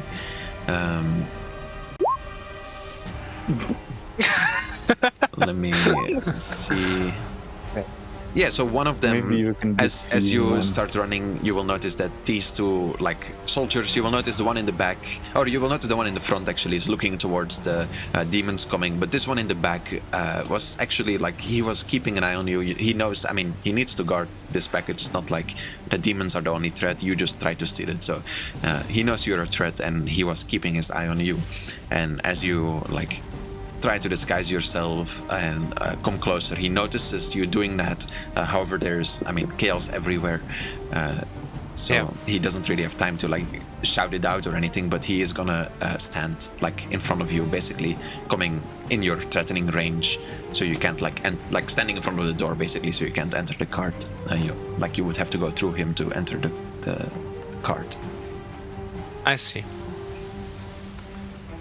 Okay. So my turn's over, right? You can, well, you took an action, you took a movement, you can make an item interaction still if you want, or say anything you want. If you want to shout something, scream something, that's all still. Okay, I'll talk to the guy that just moved over, or I'll tell him that the trader is nowhere to be found. The trader is not... keep watch or something, like stay alert. He will lift his sword above his head and shout, "I know which of us is the traitor. I saw you disguise yourself before, and I have seen it again. Die, infidel." Okay. Well then. As it becomes the bat's turn, or the creature's turn, I should say, and they will start reaching the people in front this turn. I don't think they can reach any of you, so I'm not gonna, like, roll every combat for every single creature. Just know that they have kind of started hurtling together, and they've now started scratching, what should I say? They're kind of like putting their claws forward, and as they, like, reach the Dragonborn, they quickly, like, swirl around them and try to, like, stab them in the back with their claws and, like, bite them in their neck or in their shoulder or arms, doing anything they can before, like, flying away again. However, the guards did have ready attack, and many of them will strike the creatures, or at least hit them in the air, not necessarily kill them. Why don't you roll me a d20 for the creatures, and then I forgot your name again. Taro, you can roll me a d20 for the soldiers to see which of them is coming out ahead in this fight, instead of rolling all the single dice for all these single people. Okay, where do I roll a... So you want to type this in the chat, but without the point in front. Oh, yeah. I forgot it. Okay. D20. Oof, that's a natural one. Yeah, so the soldiers, they're kind of panicked. They're even though the attack strategy of the creatures didn't seem to be working out great in the first place. Like the soldiers were stacked well together, they didn't seem to find an opening. But then one of the soldiers just slips because of the wet ground and just falls on the floor. At which point, like 5 of the creatures will just jump on top of him and just rip his I guess his spine out from the back of his neck, and the man will lay there bleeding in the mud as he is destroyed by these creatures. I guess I should put an X over it instead of deleting him. Yeah, a natural one was not great for them. The creatures fly back into the air without having taken any casualties, as their approach was not great, but the pure horrific. What did you say? Horrific. The horrific death of their comrade made them too shook or too stunned to do anything else. As the creatures fly back into the air. And the blood kind of spatters on the ground from the little bits of human that they manage to consume as they fly back upwards. As it is the soldiers' turn, so all of them are readying attack except for the one facing Tindrovat, who will swing at him with his longsword. Die, yes. Traitor. A 16. Ouchie. I assume that hits you. I have armor class 11, so yes. Okay, so you will take 6 points of damage as the metal sinks deep into your shoulder, your scales kind of parting apart, and you feel the blood running across your arm. Do you know how to deal damage to yourself? Oh yeah, perfect. Yeah, I did. Yeah. Twice, but yeah. Okay. And it is... So, is there place for a reaction? Because I've got Hellish Rebuke, which is a reaction. Mm-hmm. Yeah, one reaction which you can take in response to being damaged by a creature within 60 feet of you that you can see. Yeah, that's exactly when you would use this. Perfect. So I display it here. You point your finger, and the creature that damaged you is momentarily surrounded by hellish flames. It takes 2d10 fire damage. Jesus. Yeah, I mean, you can do so. What?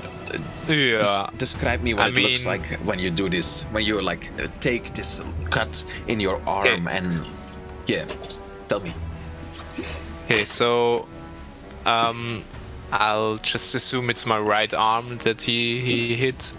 I'll crawl a bit back, I'll take a step backwards from the knockback, I guess. And I'll really I close my eyes for a second. Make a fist with my left arm, with my left hand, and then I'll just shoot towards him with my arm and point at him.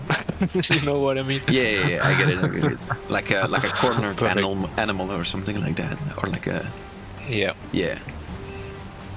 Well, exactly. And then I cast.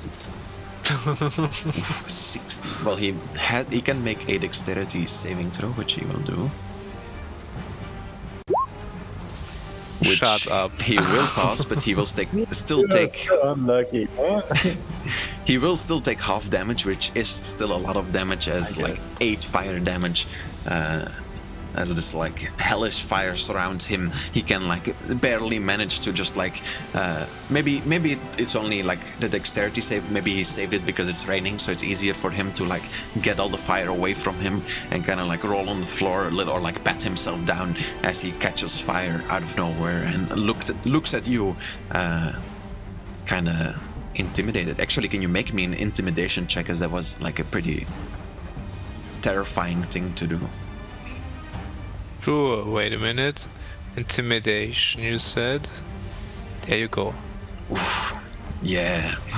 Like Perfect. you hit him in the arm and then you start bleeding, and then for a second he thinks like, oh yeah, this guy's he's nothing, like I'm gonna kill him easily, and then you kind of go backwards, and out of nowhere these flames erupt around him and it's raining and there's creatures screaming everywhere, and you're kind of standing in this like in a rain with the smoke around you, and these like demons like screeching around you or like beaming past you, and he's fucking terrified, and you will see the fear in his eyes as well, it is not his turn yet, but it looks like he's just gonna start running away from you as fast as he can. As first, actually, it is Tartaros' turn, since that was a reaction and not your action yet. Quick question. Am I still disguised? Because in the description of disguise self, the last sentence or so says, to discern that you're disguised, a creature can use its action to inspect your appearance and must succeed on an intelligence investigation check. Yeah, so I think you're still disguised, yeah. Perfect. If I go over to him and look, it's still disguised as... He's disguised as a soldier at the moment. As a soldier, okay. Yeah. I mean, it's... I assume you're on the other card, a part of the card. I'm not even gonna give you a check to notice him in specific. There's like flying creatures everywhere. A guy's fucking spine just got ripped out in front of you. You've probably never seen something so horrific in your life. So yeah, probably. Yeah. So I'm pretty spooked myself. Okay. Well, since it's my turn now, right? Yeah, it's your turn. Yeah. Well, I don't know if I saw. Did I see the flames from his spell, or I'm too terrified or too concentrated on the deep. You can roll me a perception check at disadvantage to see if you notice anything at all. Like that wouldn't just. Do I need to like hold control? You hold control. Hold control. Okay.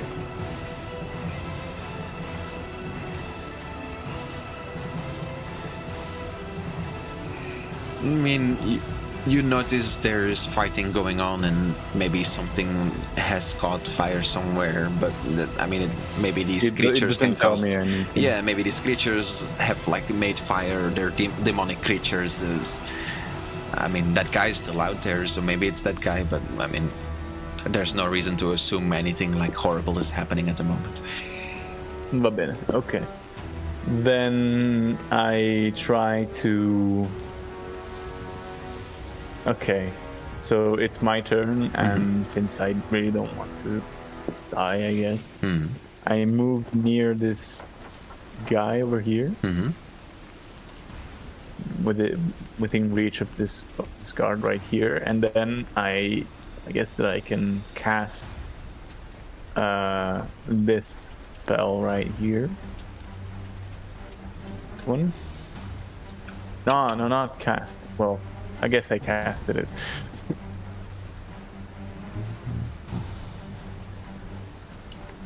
Burning Hands. Yes. So I am going to cast Burning Hands from here to here. I guess it's a cone, so that it's going to... Oh, can you link the text as well? Oh yeah, sure. I meant to do that, but I... Oh, I see. And when I pressed on... there we go. Each creature in a 15-foot cone makes a dexterity. So, I assume you're standing in front of the guard? No, I guess that I'm like sitting next to the guard right here. From this position, and I shoot them. Yeah. These two. Okay. So I'm going to move my character here, and I did cast. I don't know if I have to cast it again or. No. If you cast it, then that's good enough. Okay. Well, describe to me what it looks like. your burning hands? Well, I channel fire from. I guess that if I evoke fire.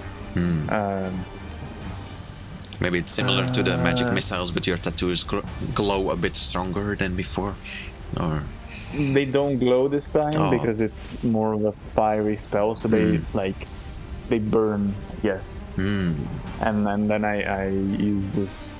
I guess that my fingers need to be like thumbs touching and fingers spread, and I just do the motion and cast an erupting flame, like a cone of flame from my hands in front of me. And I don't know if it's 16 is a lot, but I guess that it is. They can make a dexterity save, so both of them will make. Oh yeah, that's one pass and one fail. So one of them will take 16 and the other will take 8. So I'll just assume. I don't know if it's enough to kill them. Because the other one was dead at 8 with the magic missiles. I don't know if it's important or. Well, your burning hands, you will point your hands outwards and fire will be channeled from within yourself. As you said, your tattoo is kind of burning into your skin. You'll see the guard next to you who's already kind of terrified, like looking in surprise back at you, thinking you might be one of the demons as well, but then realizing you might be a friend, hopefully, as you're, well, almost like, I mean, it's almost like like it starts out red, but the pure heat of the flames almost turns like kind of bluish in the end, as the one of these creatures just gets turned to ash, while the other one is kind of caught in the like tail end of it and remains like barely alive. You will see he like flies towards the ground because he can no longer like keep himself afloat since, well, he seems like completely charred on one half of his body, screeching towards you like. Oh, okay. And yes. Well, trying to get to you. Yeah, one of them is dead, but one of them still lives. Which one is the one that I have hit before with that is the missile? This one. You can shoot. Okay. Let me put an X on him instead. Okay. Anything else you want to do with your turn? Do I have anything else that I could do? You could speak, you could do an item interaction. That's about it. I speak and I shout at the guard next to me to, I guess, cover me. Like, I just say to him, cover me, as creatures that I've burned. It's probably going to go to me next. Yeah, he's screaming in horror and adrenaline as creatures fly around him, but he's like, he looks back at you and gives you a small nod of understanding as he continues fighting in the horrible darkness. Okay, that's it. Yeah, Tindravad, it's your turn. You're standing eye in eye with a man who looks terrified at you, and it looks like he's about to start running away from you. Okay, so he looks like he's running away from me. Yeah, like that's a good start. I mean, combat is not like actually frozen, so like he's like in the movement of running away from you. But I mean, we have to do it turn-based. But yeah. I see. So that's perfect. May I find out if anyone has currently noticed me? You can make me a perception check if you want to like look around for a little bit. I mean, what I want to do is take the box and run away. So can I do that in one turn and check in beforehand? Well, if you make a check to look around, you will lose a little bit of time. That might not be significant, that might be significant. It will depend on like a lot of things. Maybe like if you want to take time, like if you want to just grab the box and not pay attention to anything else, then you should do that. But if you want to take time to like inspect and be more careful, then you can make a perception check if that makes sense. I mean, I'm still disguised, so if I check and I'd find out that that someone looks at me, it would be wise. It would be wise to not run, like to not just do it, you know. Yeah. So I'd be disguised, and nobody would notice that I'm here, kind of, since I look like one of them. So I think I check it in beforehand. Okay. So the time factor is not that valuable to me right now. Yeah, make me a perception check then. Perception. Yeah. Shit. You look around and you don't think anyone is watching you. Perfect. So I'll do it. So I'd be going in. Wait. How far is that? That's 10, right? Let's say 10, and then I go 28 far, like behind that rock, I guess. Okay. Is that a plausible thing? So I'd pick it up, have it under my right arm. No, left arm, since my right arm is damaged, I guess, and I don't want to lose it as quickly. And I think I can still use magic with my right arm, but I couldn't hold heavy things in my right arm. Thinking about it, yeah. Yeah, I mean, this rock is not. speak. It's not like a giant rock. As for casting magic while you're holding things, it's gonna be hard. Might like take some like disadvantages or negatives to whatever you're trying to do. I mean, depending on the spell and what you're doing and stuff. Just, I mean, any action while you're holding an object like this is gonna be annoying. But well, I'll take it one step at a time. You can enter the carriage. You take the box. To your surprise, it is surprisingly light, actually. So the only annoying part is just really how clunky it is. But you, even as you like as you pick it up and then you hear something kind of like shaking around in it, almost as if there's like almost nothing inside the box, just like one thing. So it seems there, like it's not heavy at all, is what I'm saying. Yeah. Okay. Yeah, and then I'll move from the carriage to this field. So that's here. Okay. Well, you have the box in your arms, and at least you think nobody has noticed you so far. However, it is the creature's turn, and although none of the guards did notice you, the creatures looked with careful eyes as you took the box from the cart, and as soon as you took it out, one of them released a loud screech, alerting all of them around it, and 5 of the creatures will immediately start flying towards you. Perfect. My friends. At which point I have awaited you. the first Sorry. 2 that arrive will just immediately try to...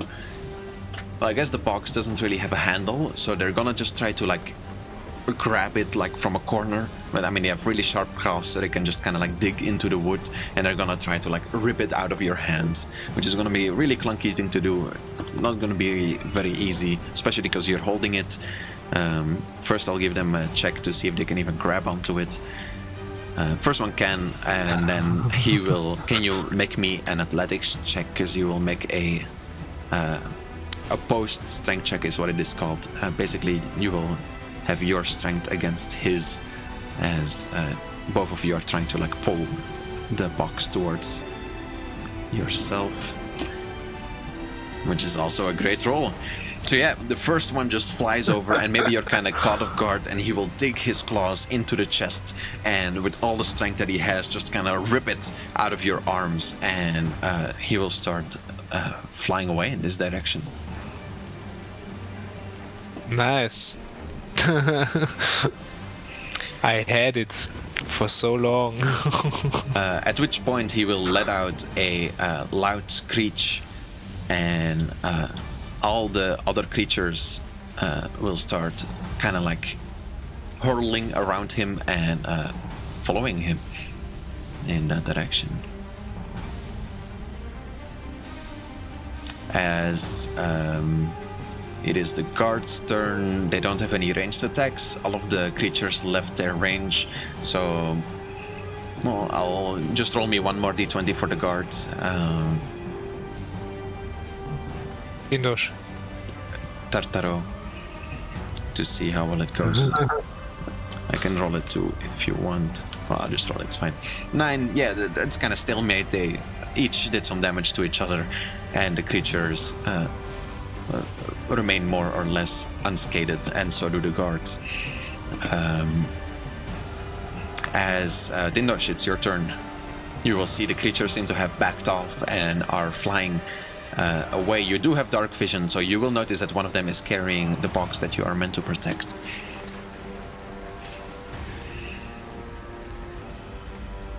Is Dindosh here? I hope so. Something happened. Tartaro. Tartaro. Oh shit, I was talking and you didn't. And I was okay. Can you hear me now? Yeah, I can hear you now. Oh, okay. I was talking to the wind then. Oh. Okay,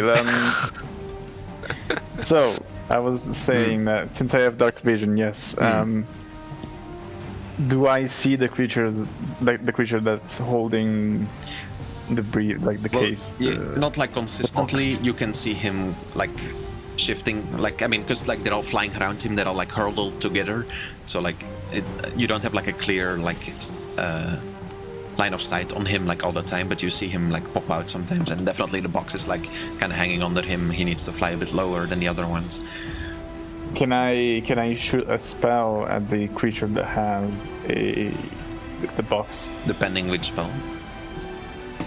Depending this one, the magic missile. Yeah, It's magic missile works because it's made to target a very specific creature. Okay, I want to like throw magic missiles at the creature that's holding the box. Okay. Like all 3 of them. So like I guess that I need to like do this 3 times. 2, 4, 3. Once more, like before, from your fingertips, the magic missiles fly and drill holes within the creature as it falls to the ground along with the box. Can you roll me a d20? Yes. Wait. / roll d20. Oof. The box lands Oh yes. in a nice shrubbery, remaining completely intact. It is Hey, that's nice. not harmed at all. Where is the box landing? It's a critical success on the box landing, where it takes no damage at all, and it lands at like somewhere over here in a like perfectly like pile of grass. Okay, then I Bullshit. then I say like I guess that I can still move. Yeah, you have 30 like 30 feet. Yeah. Okay, then I guess that I alert the guards around me that I've hit, like the creatures have taken the package, and I've shot one down, and it's over there, I guess, over the cart. I guess that it's in like this direction right here. Yeah. So I say, hey guys, it's over there. Okay. Point and arrow. Point and arrow, just like. So I start running 30 feet in that direction. I guess that I trying to run here, not here because there's a lot of creatures, I run like this direction, Okay. Well, somewhere around here, Austria, I know next to the car. I know it's about 7. I mean, this shouldn't. This I feel like it's gonna take like 5 more minutes, but I feel like you also said you need to go like right at 7. So. Yeah. I mean.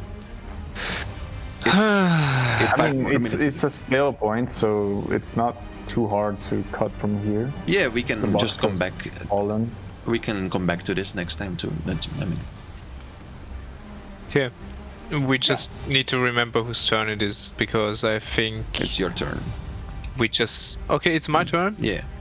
I mean, if you want to act now, Okay, still, I've- then it's the start. Yeah, of an, I'll just do it. I run towards the box because I've obviously noticed what happened. Yeah, This yeah. kind of bullshit. I run towards it exactly 30 feet, like here. Yeah. Hide behind the bushes or whatever. I think it was this field. I think, and take the box with me. And yeah, I'll I guess. Is there still space for an action, or what is it? You can pick up Like the. maybe I can cast another spell, another disguise. I don't think you can hide at this point. Everyone, literally, all the creatures, all the guards, everyone is looking at the box that landed there. I don't think there is any place to hide behind a bush. With like nobody's gonna. It's not. Yeah, It's not I like see. a I see video game. what you mean. Yeah. I wish I still had that Misty step. that second pact Oh. slot, because because I Hellish Rebuke and Misty Step both costed 1 and I only had 2. So now I can teleport away. Well, the struggle for the box will continue next time as the creatures will once more try to take it from you, as you are now holding the box. Yes. But this time I give it to them, because my goal is only to get it away from here, I think. Well, if you, I mean, if you want to give it to retrieve, them, but I don't care. they will fly away if you want to give it to them. And Yeah, it's better than me. I mean, the guards might think I'm one of them, you know? You're I'm still disguised. Yeah. Yep. So, So are you giving it to them? Because that could resolve this real quick now. If you're giving it to them. no, let's Okay. decide it. Okay, yeah, you can- I mean, you can think I about can't it. just... Yeah, I can't just throw it at them. Yeah. You did all this work to get it. Well, Okay. We're at the beginning of the turn order now, so that's perfect. And I remembered whose turn it is and whose turn is next. So thanks so much for playing. I mean, Sorry we can- it went yeah. so close to time, Austria. All right. I hope you all enjoyed it. Yeah. Totally. It was very much so. Very much fun. Very Yeah. funny. No, it I was. had fun. Okay, that's what I Me tried too, to say. as well. And then hopefully next time there will be 2 more people joining us. We'll probably resolve this and then meet those people somewhere. Perfect. Well then, Dampi, thank you for everything. Thank you. Yeah. We'll see each other like another time. I'm gonna fill out my schedule so that. Mm. Oh yeah, probably it will be on Sundays. If the Austria, I know you still need to ask. It would be amazing if you can do that on Yeah, I Sunday. still need the response. Yeah, Didn't get one yet. if we can do every week on Sunday, I think that fits best for most people. I mean, for me as well. But yeah, I mean, we'll see. Okay. Fill in a schedule if we can do as much we'll in see, June. Then yes. it's okay. Okay. Yeah. Well, I'll head off right now. Yeah. I wish you a good night, good day, good evening, whatever. Yeah, same thing. Goodbye, See boys. you. Goodbye.